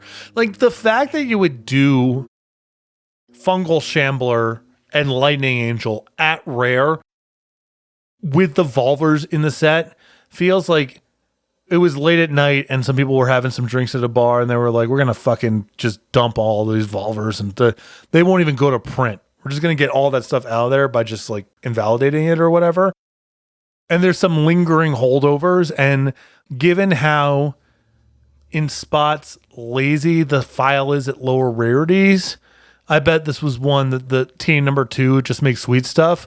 We're just sort of like, we'll let him have this one and we don't have to redesign these 5 cards. It does look like you only got so much time and people gave up on... Right, people gave up. Okay, people gave up. That's my guess. I don't know anything, but it looks like leftovers. Orm's Thunder. Awesome. So cool. And I appreciate that Apocalypse does a lot of... These are just sweet cards that kind of feel like they fit for the 2-color pairing. It is a little bit light on the... Yeah, this is like for sure a white-red card or a blue-green card. And the kicker cards in the set at lower rarities, I think, do a good job of giving a little bit of that feel. And Explorer's a good part of the range, I think, for 3-color. In particular, the 2-color with a splash. Yeah. And it means something different to have Jilt in your deck versus Orm's Thunder, for instance. For sure. What about Captain's Maneuver? Whew. That's a fun one to set up. Really fun. Yeah. They don't do that kind of stuff that much anymore. Right. Very like swingy and hard to set up card, but like very dramatic moments. Again, like the story is pretty solid. It feels like a red-white card. Like it's a cool one. That one is, I know it's a little bit of an odd design, but it almost feels like the set could use a little bit more of that, of just, here's a design someone thought more than 5 minutes about that's not a rare. It's a lot of Gnars. It's Gnars top to bottom in the lower rarities stuff in the set. And that one's actually like, okay, this is like a card someone thought about. Minotaur Illusionist. Oh, man. It does have an interesting matchup with the Gorilla. Like, that's like a very... Yes, it does. Like, the texture of that one is really stimulating. I guess. That's really stimulating to you? Yeah, you know, for the standards of the time. If you want to compare it to, I've got a Gleidnar and you have a Hunting Drake. It's pretty it's more stimulating than that. 6/6. 6/6, buddy. All right. So do you have a couple more for me here? I know that we could just go all day with these, but. Okay. Dodecapod. Whew. That was one I was going to ask you about. Yeah. Some really good stories there. So the week after I won my PTQ, I did my first ever PTQ Win Celebrity Tour. They don't really do this anymore because you don't have the one slot PTQs, but it's when you, back in the day, you would win and then go to the next PTQ and you're just hanging out. So you have the experience of like, you're just wandering around while people are playing round one. Someone recognizes you and they're like, oh, you got the bye? And you're like, no, I won last week. I'm just hanging out. So anyway, myself, there's a car going out to Harrisburg, Pennsylvania for the second to last PTQ, the one the Horvath won. So Adam Horvath driving, Osip Lebedovich in the front passenger seat, myself in the back with Mark Fedak, who was a JSS kid at Target, kind of aspiring PTQ player. So they're having a conversation about Dodecapod. Should they have Dodecapod in the sideboard? Because there was decks played Ravenous Rats, Probe was a thing. There's a fair bit of discard in the format. And so they're going back and forth. And mind you, Osip is playing a deck that is exposed to Dodecapod in theory. He's playing the black, white, blue control deck with a fair bit of discard. So they're talking about it. And, Adam's playing Domain, and he's just like, well, it's kind of like off topic. Even if I pod one of those decks, it's not even that good because I'm not applying pressure in any other way. And Osip and Adam are going back and forth. And ultimately, they're just like, yeah, let's all agree to just not play Dodecapod in this tournament. And Mark looks at me, puts his finger over his mouth, goes into his backpack, pulls out 4 Dodecapods, puts them in his deck box. Now, fortunately, Osip and Mark did not get paired in this tournament, but Mark was trying to, in the event that he got paired against Osip, I think he wanted that for the car ride home.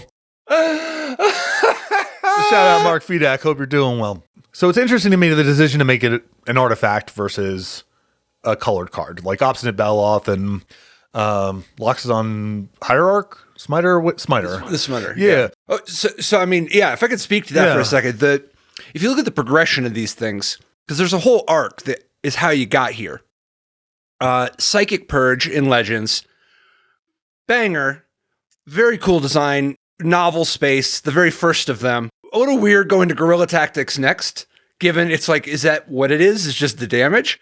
But Guerrilla Tactics was really interesting in that it was more of a real card and it had less swingy of a mode. By the time you get to like Sand Golem, it's kind of interesting because Sand Golem was like a game changer at the time. Like Sand Golem is such a hard hitting, like when you're playing Mirage Block and somebody Sand Golems you. But the thing about Sand Golem is that it's another like Psychic Purge where it's heinous. It's not as bad to like do later, but it is so expensive that it's just sitting there being a horrible card. Dodecapod was interesting in that it was basically Sand Golem, except just better. It was just, just a better Sand Golem. And I think that at the time, it was like seen as we need this backstop for everybody. And you make the messaging more clear. Like there's something a little bit weird about you make it a colored card, but then everybody else plays it anyway. Right. So I think that if you're only going to do one of these, if you're doing the version that is like kind of like just a robust general aiming, like we want a novice to be able to know to do this, there is some value to having it be a colorless answer. Mm-hmm.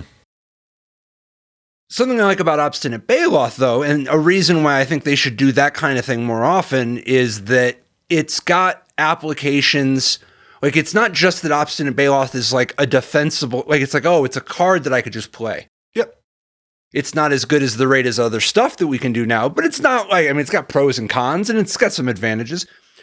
But it's also got other matches so that it's not just, it's not like you want 2 damage for 2 mana against people where you're like, oh, I would board in Guerrilla Tactics against Merfolk, Obstinate Baloth, on the other hand, there's times where you're like, well, against some red decks, I would like extra life gain or whatever. Yeah. And so I think I've run into Obstinate Baloth all the time playing red. Right. So I think that's one of the things that the difference in the color. Like, do you want this to just be a backstop against discard?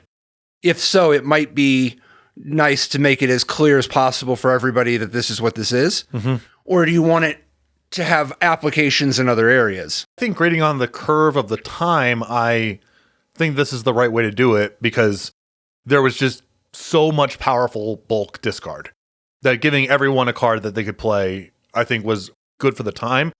I think generally speaking, that's not going to be the case, and you want it to be more of a fringe thing that people go to. I think for the standards of the time, this was a wise one to come in pretty high on. Yeah. But I generally agree with you that way more often than not, this should be a colored card and not just be numbers, but have applications elsewhere. And I do think that there's something to be said for it invigorating the draft and sealed format a little bit. Like, there is so little that punishes you for discard. Like, even something like flashback is not really present here. And so at least having it on the mind that when you play your Ravenous Rats on turn 2, it could go really badly for you. I've just literally not played Ravenous Rats on 2 before in spots where I'm like, I'm so good as long as I don't face first into the dodecapod right now. Martyr's Tomb. The Tomb is another one of the, like, I don't think that much scrutiny was put on the commons and uncommons in this set. You know what else is crazy about Martyr's Tomb? Is that it's like from a long line of this kind of design. Oh, yeah. Yeah, they love it. It's so weird how many of these they made. It's like, I wonder sometimes, did Jade Monolith quietly do an absurd amount of damage because Jade Monolith by itself is something to think about. But I don't know if Garfield knew that he was planting the seeds for 30 Jade Monoliths to come. One of my go-to game design truisms is the first time it's a mistake, then it's precedent. Martyr's Tomb is like, I have a coupon for $1 off your favorite restaurant. I'm selling them for $2. Why would I ever want to do? I mean, I guess there's some appreciation here for coming in high with Lash Knife Barrier. Well, so Martyr's Tomb, I mean, the big thing obviously here is that it's absolutely devastates combat. Yes. Right? Like, once you put down Martyr's Tomb, you're creating this outrageously unattractive, undesirable, high tension, Ravager experience in some ways of there's a million permutations of combat every turn. You can never attack or block. No matter what you do, you're going to walk into onboard tricks. You got to pay half your life to do all the stuff. It's nobody wants it, and yet it's weirdly powerful despite being heinous and on the, you know. It's sort of the uncommon Dead Ringers. In that, again, the Bayesian distribution is like, do me and my opponent fully understand the gravity of what is being presented here? Fortunately, this was weak enough and the games weren't really about this that, like, it was pretty rare for me to play this in decks, but so it has its moments for sure. To me, this is one of the cards in this set that to me was the classic, well, my draft went off the rails. Mm-hmm. Things didn't work out. Sometimes I'm just going to have to level people. Yeah. This card is the kind of card that it lets you think it's like, oh, there's going to be a lot of play to it. And then you put it down and you're like, why am I spending my life this way?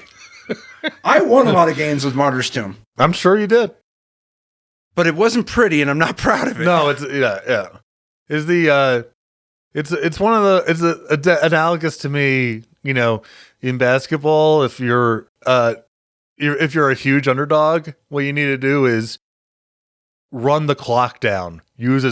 Limit possessions. Yep. Martyr's Tomb is really good at limiting possessions. Martyr's Tomb was part of this old school pillar of, people don't realize there was an entire domain of strategy in Magic that was built around how to cultivate complexity for your opponent. Yes. Where it's like, well, like Mike Turian was one of the all-time greats at this.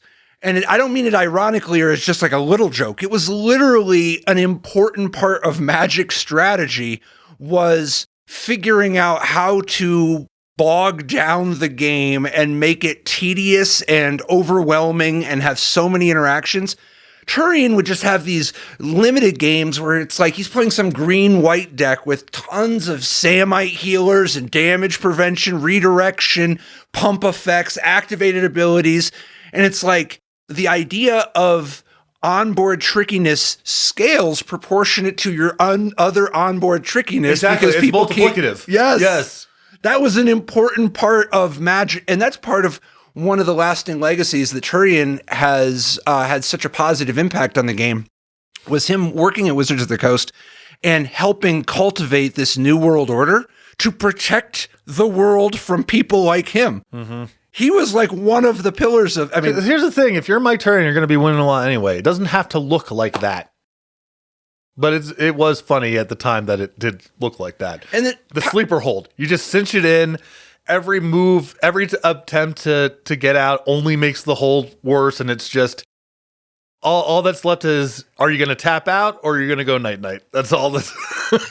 And I've seen both. And see, like, Power Stone Minefield is weird, but at least you know what's going on with it. Sure. Martyr's Tomb, the complexity blows up.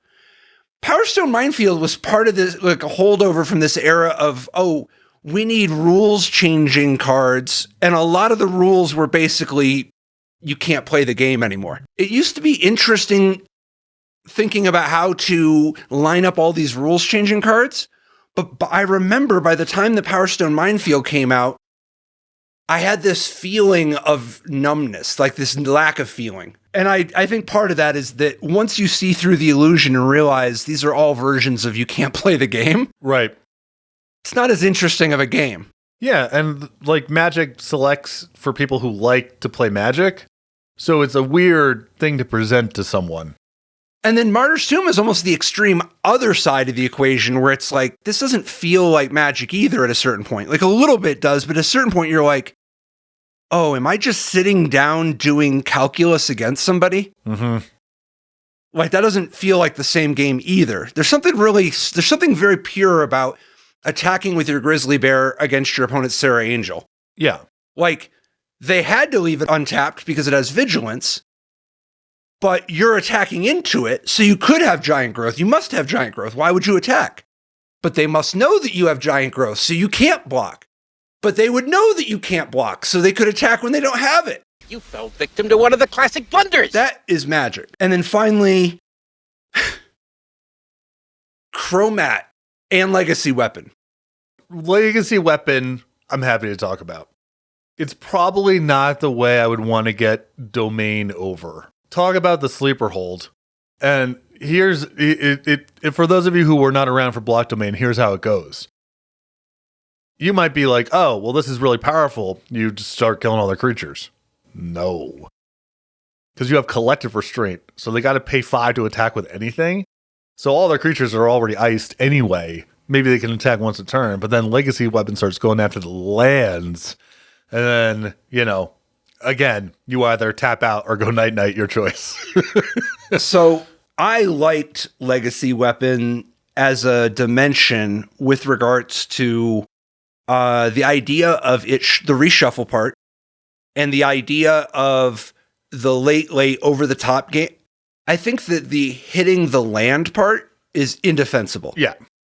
And I think it's also dubious not having tap. Mm-hmm. Like, I don't know why the design would be any, like, once you're not hitting land, it becomes very obvious that it's very awesome just be like, whack, that. And it's super powerful and appealing in that context. It's super slow, of course, but that's what it's doing. Mm-hmm. It is excruciating playing against Legacy Weapon with collective restraint. Yeah. Well, and the fact that it doesn't tap, sometimes you actually got to double activate. You do. And that's how you eventually start, making progress. Right, yeah, because they only make one land drop a turn, so they can't catch up once you got double activate going. I get it's a good story. It's a very evocative read for a set that's got a lot of its rate kind of bound up in, here are just like some good, efficient 2-for-1s, and like, it's nice as part of the range. I appreciate the design on that level, but this execution is just way too much. Yeah, and it's really stealing the spotlight from the stuff that's a little more specific to this. Why is there also Chromat and also Last Stand? This isn't meant to just be a 5-color set. And those aren't even like the cleanest executions. I mean, Chromat's a weirdly complicated, but also not nearly as appealing. And it's like Sliver Queen was so dope. Uh-huh. Chromat's like weirdly, you know, like, I think that you could have done a sweet Last Stand where it's like a domain payoff for every domain and scaling. I think that clearly the way you do it, though, is a colorless card. I think part of the, now I haven't had this thought before, but now with you describing some of this stuff, I think there's a structural problem with the block in putting Coalition Victory in the first set. Like that steals so much thunder from things that you could be doing later on, where like if you make your 5C stuff in Invasion/Plane Shift, and then this is the card in Apocalypse, and you're pairing it with all these enemy gold cards, like now you've really tied the room together. I think the progression of the block would have been a lot smoother if you put that in Apocalypse. I think Coalition Victory definitely scooped a lot of this 5-color stuff, you know? Yeah. Particularly given that Coalition Victory was actually very appealing. Mm-hmm. So like making Chromat and Last Stand here is a little weird. Chromat is a good lesson, though. It's like, okay, so we got Sliver Queen, like beloved. A card that it's almost like the second generation Juzam of it's valuable because it's so dope. It was so dope too at the time. I was a Sliver Queen just as my victory condition in my control deck. One of my favorite things to think about is the Ronald McDonald universe and all the characters. Yeah. And so many of them are incredible. Mayor McCheese, the Hamburglar. This is an awesome roster of characters. And I've always imagined the meeting where someone is just like, someone's up there with a pitchboard and they're showing the Hamburglar and they're showing Mayor McCheese and the whole roster. And someone's like, oh, you think this is like so hard? I'll design a character. And the next day they show up with Grimace. To me, Chromat is Grimace. Some designer was sick and tired of hearing how great of a design Sliver Queen is and said, oh, you think that's so hard? Look at this. I could come up with this in 5 seconds. And then they dumped out Chromat. I think that Chromat's more interesting of a card. Not interesting. It's more like there's an actual design there if you had made Chromat just a colorless card. Yeah. And it has activated abilities of all the different colors, and which colors activated abilities it has is a function of what colors do you have? What if Chromat had just literally cost 5 and just been a 5 colorless card? Do you think that is too close to or satisfying with Draco in the previous set? I think Draco's just such a better design. Yeah. What a beautiful set. Oh my God. All right. Awards coming up next. All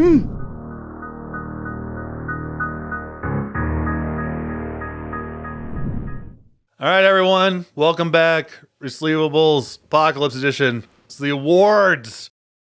Now, this is a part of the reason this is such a great set. The first 2 awards that we give out, strongest card in low power setting and strongest card in high power setting, I think this has the deepest roster of plausible cards to win the award of any set of the era and for many, many years after it.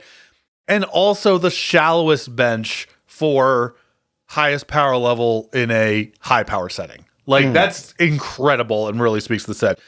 What's your award for strongest card in low power setting? It's tricky a little bit, but I think that my answer is Vindicate. That was a tough cut for me. It was number 2. I gave it to Pernicious Deed. Totally defensible. So here's what I think about with Pernicious Deed versus Vindicate. While I agree that Pernicious Deed was better at the time, which one would be more problematic to reprint in a standard? Vindicate, not even close. Exactly. And I think that in the majority of standard sets, Vindicate's gonna be a bigger problem than Pernicious Deed these days. That's fair. Part of what I try to do with low power is also blend in a little bit of like draft and sealed as part of the consideration, and their Deed is like so. Of course, yeah, but it's really close. I think you're right that Vindicate is the one. Like, it would be disastrous to put in a standard. I think you can really. I think it probably would be a good card for them to reprint at some point, and it's it's pretty exciting too. But there's a lot of play to Pernicious Deed and it's got a different context, and I kind of like that it's good against cheap cards. Strongest card in a high power setting. Your answer. Pernicious Deed. Okay, I gave it to Fire Ice. Honorable mention for Fire Ice. Yep. No question. Yep. So here's my thinking on that. Well, it is true that Fire Ice has like one more in specifically vintage. The value over replacement of Fire Ice in Legacy and Vintage compared to the value over replacement of Pernicious Deed in Legacy and Vintage. Sure. I give it to Pernicious Deed. And I think there's something to be said about formats even like at this point. I think that Modern is a powerful format. Mm-hmm. And Pernicious Deed is would be a more impactful card. Yeah. You know? But I think Fire Ice is defensible and for sure gave it an honorable mention. Mm-hmm. No question, Pernicious Deed and Vindicate are... Yeah. There's a lot of rate in those. Yeah, those two have aged pretty well, or would age well were they introduced. Yeah. And I think that an important part of the context that people got to understand is that at the time that Pernicious Deed and Vindicate got printed in Apocalypse, it was not like nowadays we take for granted that every different color combination has days in the sun. Black, white, and black, green were so not ever a thing. There was a lot of scrubland jokes during the time. Yes. Like, I know where, hey man, I just found you hanging out at your favorite place, the scrubland. All right. Coolest commander card. I'll give you my answer first. Even though maybe it doesn't read like a commander card, I'm going to give it to Wild Research. That was one of my considerations. This is a really fun card in a setting where you only have one copy of every card in your deck and you have as much time as you want to play with your food.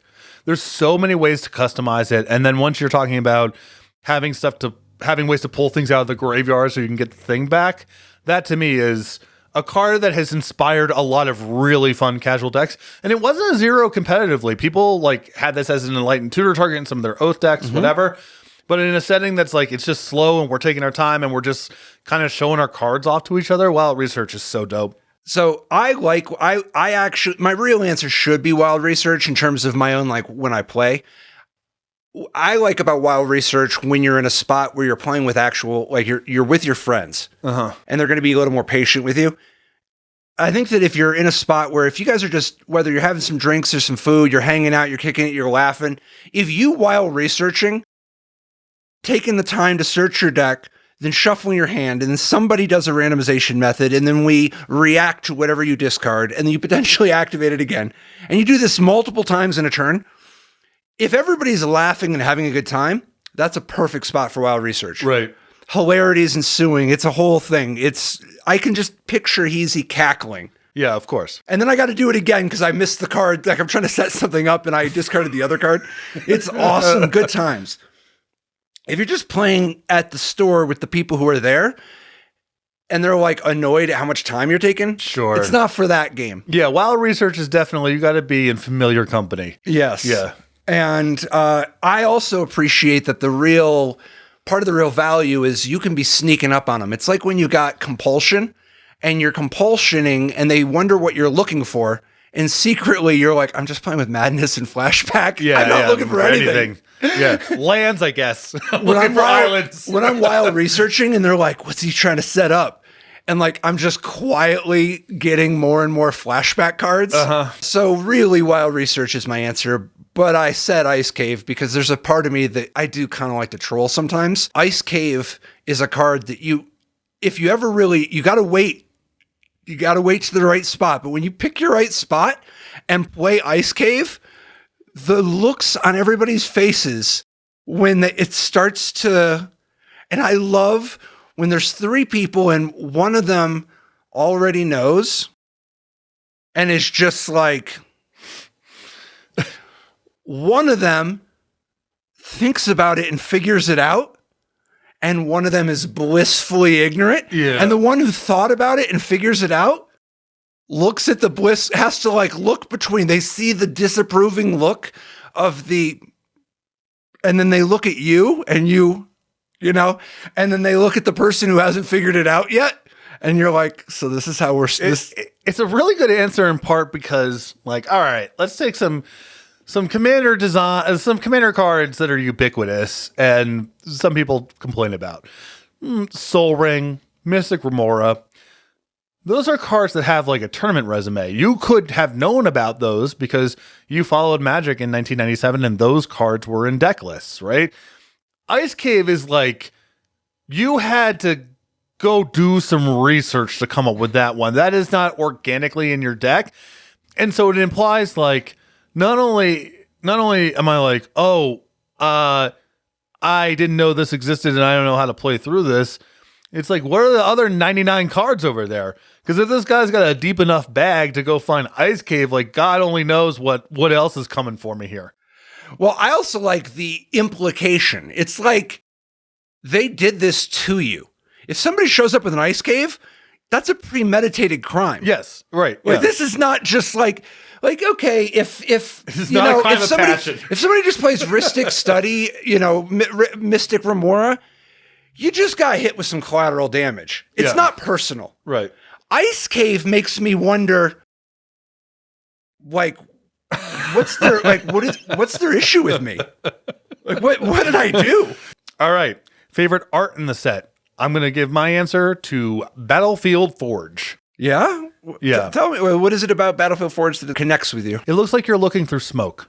It is not, the color palette and the definition is a little blurry in some ways. And it gives you the sense of like being around the campfire, being around the forge while these things are being created. It's also a card that I've played with disproportionately. And like, I love when the pain lands are still good enough to play because they're legal and it's just like, that's what you got, And so I've spent a lot of time just looking at Battlefield Forge on my Battlefield or on Magic Online. And the art still captivates me in a certain way. I appreciate Magic being in a spot where, despite how outrageously scaled up the power level is now, the cards like Battlefield Forge and Underground River still being playable. Awesome.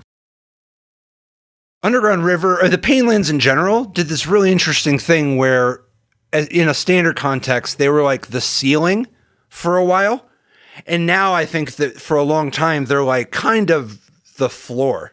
Yeah. Right? And that's really interesting that they're still in the range. From an artistic standpoint, I do love the color in general of this set. And I think this was a great set to have such an interesting color palette. But specifically, I like Desolation Angel. There was a period of time where the priority was we need to make sure that the angels have the best art. And they were just like angel, and it became the self-perpetuating. Everybody says the angels are their favorite cards. And it's like, you're also making the angels the best rate and the best art and the coolest designs and the best, One of my kids that now, obviously they haven't seen everything, but their favorite piece of Magic art they've seen is Lightning Angel. I have a signed RK Post proof that was That's awesome. For one of my kids, because that piece of art, they were just, oh my God. Arguably, so to me, Desolation Angel, Lightning Angel, definitely tied, but I just use Lightning Angel somewhere else, so. Biggest design success, your answer. Maybe you can help me figure out a more concise way to say this, but getting you to want to play the enemy combinations, both as 2-color decks and 3-color decks, without it all feeling completely scripted. It was amazing how much there was both the experience of you can just play with black and green cards. And at the same time, it wasn't, there's only one way to play black and green cards. It wasn't like, here's the black green 2-drop, the black green 3-drop, the black green 4-drop, the black green 5-drop. It wasn't just, I look for the word, here's a keyword and all the cards have this word. Yes, Spiritmonger and Pernicious Deed have a lot of power, right? But it's not like every black-green deck actually played both. No. They have like strategic elements, and they're good in different ways than what was going on and what you always normally do. And they take it down a path. Like, it wasn't like Spiritmonger, you got to remember, is in an era where nothing was even remotely like this. No. This was a very early precursor to the Baneslayer experience. Spiritmonger was so ahead of its time. Spiritmonger and Pernicious Deed are not even just the end of it, though, just like being so powerful. If you look at all the enemy color combinations, there's texture and they inform the monocolor cards you play, but there isn't only one way to play each of the combinations. Yeah, exactly. I mean, I think about Gaia Skyfolk, Temporal Spring, Mystic Snake as all cards that are plausible to put in the same deck on just kind of rate, but you could also play someone and not all of them, and they all have different dimensions with other color pairings or other cards you could be doing. And that is a through line with all of this stuff. Like, I would say that Spectral Links Vindicate Death Grasp. That's another, put all those together. Sure. You tag with your Spectral Links, you blow up some lands. Maybe you fireball them out if your Links has gotten some hits in.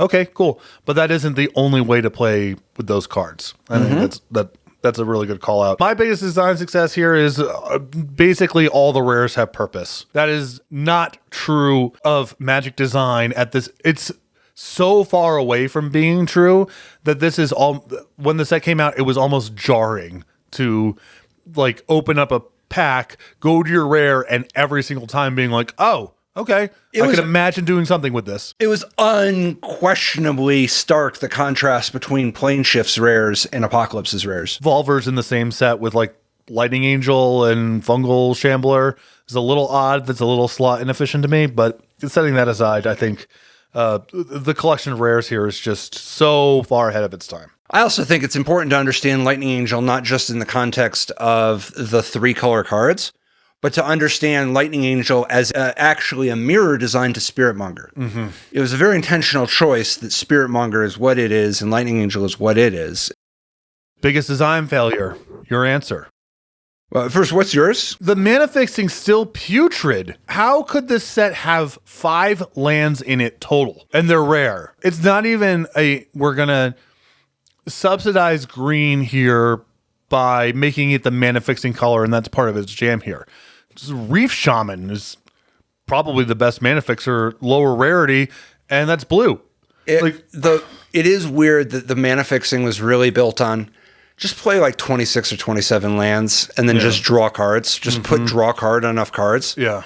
I actually played Chromatic Sphere in block constructed some just to fix my 3-color mana because I was like, this just is not. I mean, all the domain decks played 4, and some of like the 3-color control decks had a few. Yeah. Yeah. So biggest design failing, I think, is probably, so I'm of two minds. There's the probably is somewhat technically correct, which is a bunch of the failings that we've talked about in the previous recent sets, which is the mana fixing's atrocious. There's some absolutely baffling, bizarre commons. There's like still an appetite for lockout type stuff. There's so many draw a card cards, so. But it's weird to call that the biggest design failing when it executed so well, and all of those are just recycling the mistakes of the era. To me, that's not indicative of it being a failing as much as a failing of the era's failing. Sure.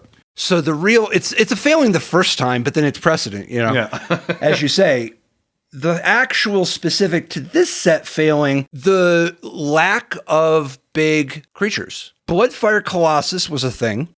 And Spiritmonger's obviously doing a lot of heavy lifting. Mm-hmm. It's bizarre. It's so bizarre. I don't even just mean the lack of like tier 1 big expensive cards. There's like the Gargantua and technically Fungal Shambler is expensive. Yeah, not really that big. Not really priced to move. No. There's just no reason. The format is so hostile to those things anyway. You could easily have just made some of those things and just let them not be that good in context. But like, they would be kind of dope. And it'd be kind of dope to make some of these cards to be prey for the people doing all this stuff. If you want people doing all this stuff, let there be some prey. I think it gets into this kind of a weird meta space when you get so about Vindicate, Repulse, Temporal Spring, like this whole, you can want to sculpt that game. If let's say that's what you want to do, there's just no reason not to have a 7-mana 6/6 flyer that breathes fire or something. Yeah. And also, if you're going to put a lot of points into Pernicious Deed. It probably doesn't work out this way, but at least it's plausible that if you put enough rate into some 6, 7, 8 mana creatures such that people would consider playing them, you could get to a spot where people are playing them alongside their own Pernicious Deed or to be better against opposing Pernicious Deeds. I actually think it contributes to the world of Spiritmonger, because I think that if you make a bigger thing that Spiritmonger is better than, it's really compelling if you give them the thing that is more normal and big, but like more of a normal endgame. It makes it more stark when they choose to play Spiritmonger instead of that. And then Spiritmonger is better against the things that they're promoting. But you can make a big thing that's good against Spiritmonger in a way that's like, there's like... Yeah. So I just think that they didn't explore the top of the range enough. Card you have won the most with? Fire Ice. Fire Ice? Okay. Very reasonable choice. Part of that is just the amount that Fire Ice has been legal. Yeah. And the amount of formats, because... the amount that you can play, like Fire Ice getting reprinted and Fire Ice being a player in low-powered formats or being a player in Modern or Extended. And I've played it in Type 1. I played it in Legacy. I played it in everything. I still see it float around Type 1 a little bit, like but kind of wild at this era. It's actually kind of picked up in part because the cheap creatures are so much better now than they were 10 years ago. Oh, yeah. The card I've won the most with here, Gerard's Verdict. I played so much Gerard's Verdict across so many different formats.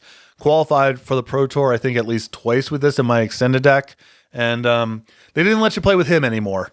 Dude, I love Gerard's Verdict. Yeah. It's a sweet design. Like the land clause is so like, oh, my opponent's playing around it. I actually get a little bit extra out of it. And it's wild, too, how much when you normally discard is so clearly, so heavily a black thing that when you put effects on a discard card, it's hard for it to not start feeling disproportionately black. I really appreciated the Gerard's Verdict, despite the fact that you could have just made this as a black card. It literally does feel, in a way, white. Not just there's life gain, but the idea of taxing, like the idea of like, I'm passing judgment on you. I've judged what you're discarding. yeah, it's really great. Card you have lost the most to? Phyrexian Arena. Ooh, yeah, I believe that. Just to be clear, my own Phyrexian Arenas. Other people's Phyrexian Arenas even more, but I've lost to my own Phyrexian Arenas too. So I want to give a shout out. I don't know if it's the card I've lost the most to in terms of volume of games, but it is definitely a card I am O and X against Lifetime. Shout out to Overgrown Estate. Ooh, that does seem like that one's got your number. That is a zero, like it is pitching a perfect game against me. I've never come close to beating this card. I played Overgrown Estate with Lich. Oh my Actual God. full on. Oh yeah. Oh my God. Yes. Got to get a lot of scrub lands for that deck. That's the man is a little. Oh yes. Design with the most wasted potential. Patrick Chapin, your answer is The Volvers. okay. That's a great choice. I'm actually a Volver sympathizer. And in fact, I think the Volvers should have played a very integral role. I think that the rate on the Volvers is part of the problem. I think that if the Volvers had abilities that were appropriate for the color that cast them, and then they had modulation abilities that have implication and stats, and they're not just a bonus for going later, but they're compelling with regards to whatever the ability is. The idea that you could just play it as is, or you could be setting up this bonus kicker or this bonus kicker. Say one of your kickers is lifelink and the other one's double damage. +1/+1 or +2/+2 in lifelink and +2/+2 in double strike or whatever. Sweet. Because then you're like, My answer for design with the most wasted potential, Chromat, aka Grimace. You think that has potential? Yeah, I think that you could do something 5C. Just something with Wooburg and some activated abilities. I think you could do something actually kind of sweet.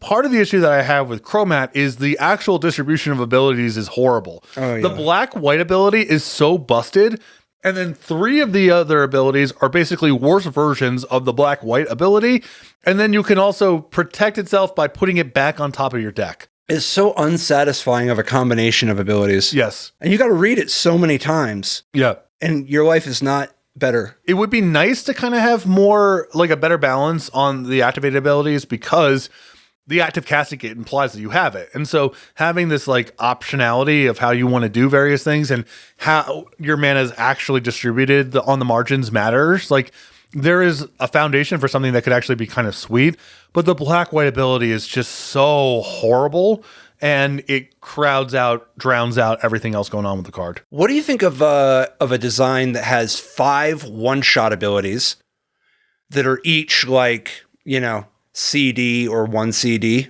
Yeah, that's of each combination. And part of the ability is it has a spell-like effect that happens like right now, but it also grants a permanent keyword counter. Well, they have that technology where it's like, this now he has flying, now he has trample. Strike But that also gives you the way to now keep track of which of the one shots you've used. Yeah, that's awesome. Yeah, that would be a really sweet Chromat design. As it stands, though, you can't just crib Sliver Queen and think you got a Sliver Queen on your hands. This is not Sliver Queen. No. It would not be Sliver Queen if it was a 7/7. No, that's not the issue. That's not the issue here. All right. Favorite card in the set? It's really a dichotomy. Basically, there's the dopamine and there's the serotonin. From a dopamine standpoint, it's Vindicator Lightning Angel, because I can't divorce how it felt to see Lightning Angel, to play with it, and for it to play the way that it looks. Yeah. And Vindicate, the feeling, like I knew I was getting away with things every time I Vindicated, and yet I could play against Vindicate, and it wouldn't be like playing against Necropotence where it's like, okay, well, this just invalidates what I'm doing here. I loved how much Vindicate was limited in how devastating it could be, but at the same time seemed unbounded for me. Yeah. So from a dopamine standpoint, Lightning Angel and Vindicate. But in terms of, my heart, my secret card that I wrote down on a piece of paper, scribbling deck lists, thinking about for years and years and years, is Aether Mutation. Oh, yeah. I am the mark. I am so the mark. Aether Mutation it speaks to my soul. I've never cast it in Constructed. I've played it in Draft, and we are singing off the same sheet of music. If you ever do that, it's so good. I've Aether Mutationed in Legacy.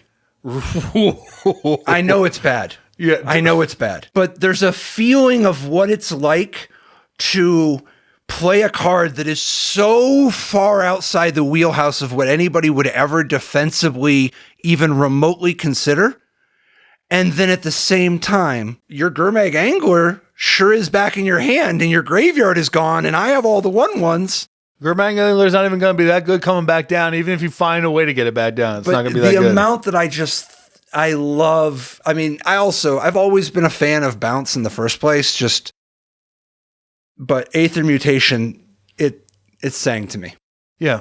I understand. I think I understand the Bounce thing for you. It is rooted in the no evidence I had an opponent experience.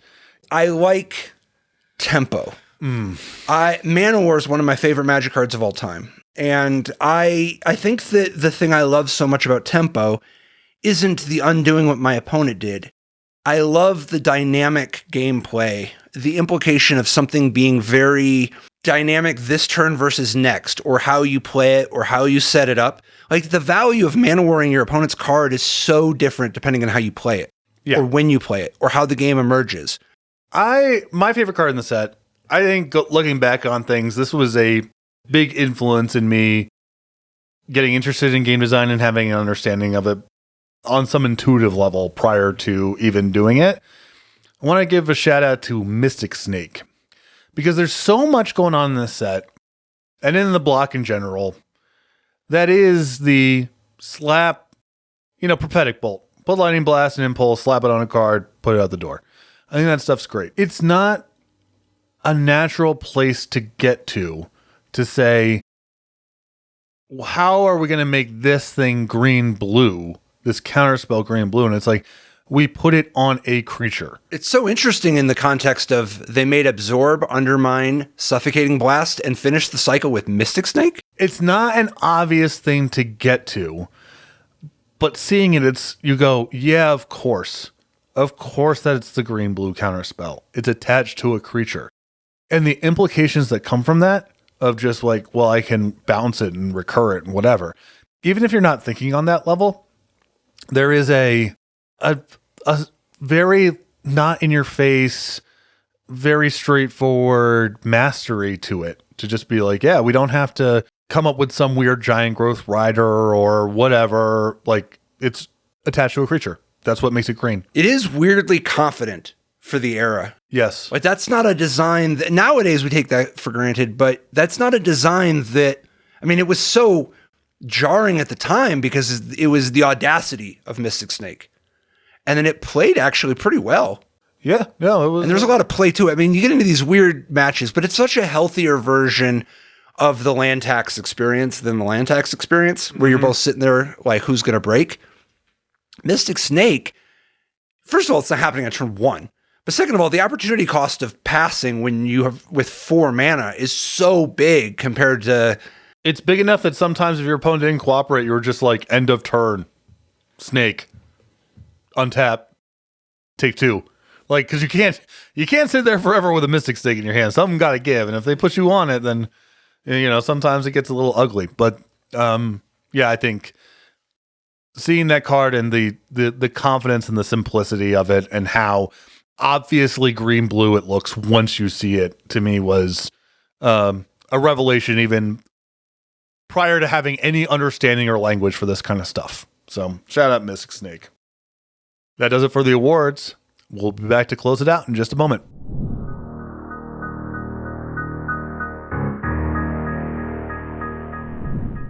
All right, to close it down, sum it all up here. Give the set a grade. A. Okay, I'm going to give it an A-. An A-? Yeah. You're a tough critic. I got some rose tinted glasses on this one. Yeah? Going back and really doing a deep dive, I forgot how horrendous the commons and uncommons are. Not even like power level horrendous, but how many of the designs are just, what is even going on here? And to the extent some of them have purpose, it's like Coastal Drake just randomly locking out all the Kavu, and you have the sanctuaries. Like, if you want to just talk about this from the lens of the rares, I think it's an A+++, like perhaps the greatest set of all time, grading on the curve of we get a better understanding and mastery as time goes on. This is a really rough list of commons and uncommons in like the monocolored ones. The gold ones are pretty sweet. And on some level, I do appreciate, like, it does actually make the rares stand out even more, the contrast. But like, you didn't need it. It doesn't need this much contrast. No. So I am going to dock it a little bit. It pains me, you know, I'm not saying it's like a strong A-. It's just, I got to dock a little bit on the commons and uncommons. So here's why I thought about that. If you just try to like make up a story where you're like, can I find faults in it? There's a lot of faults you can find. Mm-hmm. But here's a contrasting kind of like angle. How many sets have there been total? Like in Magic, yeah, like present day? Yeah, how many? I will guess 200? I was going to go a little bit lower than that. Okay, so there hasn't even been 200 sets, right? If you were doing a distribution of sets, how many sets would you give an A to? Like, if you're just dividing up all the sets, should there be 20 sets that get an A- or better? Like 10%. Is 10%? There's something kind of intuitive about 10%, like 90% at school today. Yeah. So if you're going to give an A- or better to 20 sets, what are those sets? Are you really going to give 6 of them an A+? Are you going to give 7 of them an A and 6 of them an A-? I don't know. But if you're going to like make this distribution, is Apocalypse? I mean, Apocalypse is definitely one of the 20 best sets of all time. For sure, yes. I guess it's confusing whether it's actually a top 13 set, though, or top 15 or whatever. Yeah. So I don't know. Maybe it should be an A-. I don't know. It's so hard, though, to divorce myself from how much it was timely Like it was so what Magic needed. Yeah. So I just barely. It's either the top of A minuses or the bottom of A's. Yeah, that's exactly where I'm at. But yeah, I mean, if you just stare at Gleidnar for long enough, you just start going, I don't know if I can do an A. You know, that's all. Yeah, that's fair. And Gleidnar is definitely in the top half of the commons as far as like just design quality goes. So. Oh, I don't know about that. I don't think so. You don't think so? I think that to the triggering off your opponent's stuff. And Bognar is certainly worse. At least Gleidnar is like huge all the time. And blue isn't so much about caring about the numbers. I can't handle their name. Bognar. Bognar. This is the Gnar that is found in the bog, whereas this is the Gnar that is found in the glade. Wow. All right. But To the Gnars. we're about to move into an interesting year design-wise. Yeah. One of the years, I think, most beloved by tournament spikes. Yeah? I think so. I don't know. Maybe. I feel like I really suspect that this might be a you-specific thing. Your circle had a real heyday in that era. It's true. I don't know. Maybe it's weird. Maybe it's weird because of you guys were on the way up and really ascended. But I don't know. It's A couple of years, I don't know, 15 years ago, a dear friend of ours passed away. And this was a person who lived in Los Angeles, and I was out for the funeral. And after the funeral was, you know, in memory as a, just something we all did together.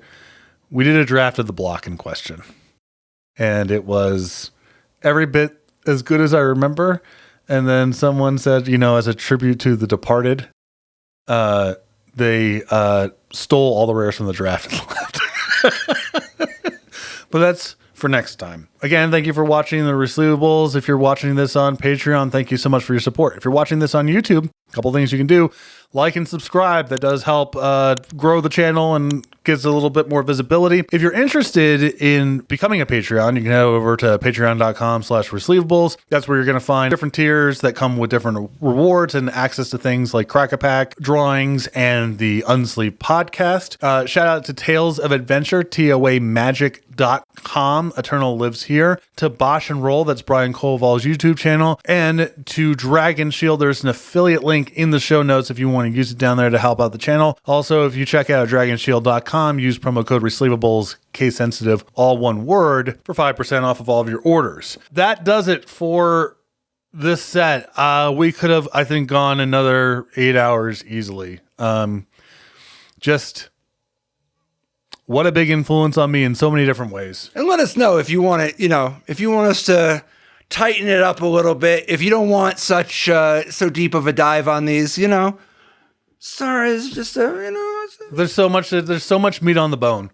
Not every set's got this much meat on the bone. But I'm secretly trying to get him to just take more meat off the bone all the time. Yeah, thank you for watching, and thanks for the people who made Apocalypse. I never got an opportunity. If you happen to work on this in any way and you're watching this, thank you. Thank you for this. Like this set really meant a lot to me and still does. So thanks for watching. Spectral Links. In some ways, I wish I didn't play it at my first Pro Tour. We played the green, white, black, basically Apocalypse cards deck at the Pro Tour. And being ahead of the curve, we were like, well, obviously the mirror is going to be a huge deal. What do we put in our deck to get an edge in the mirror match? And we land on Funeral Charm. You got River Boas and Spectral Linkses, and that defines a lot of the terms of engagement. So having +2/-1, now you got Swords of Plowshares 5 through 8. Just to be clear, this isn't even remotely what the format was actually about. Round 1, first Pro Tour match. I'm at the show. Opponent wins the roll. Opens up on Savannah. Okay, could be a mirror match. Not a lot of Savannahs out there, except for us, of course. So I play a land, say go. Opponent goes. Turn 2, Bayou, Spectral Links. The mirror. Untap, play a land, duress you, take Swords to Plowshares, Funeral Charm, your links, win the game and match. And it's like, no one can tell me shit. No one can tell me shit.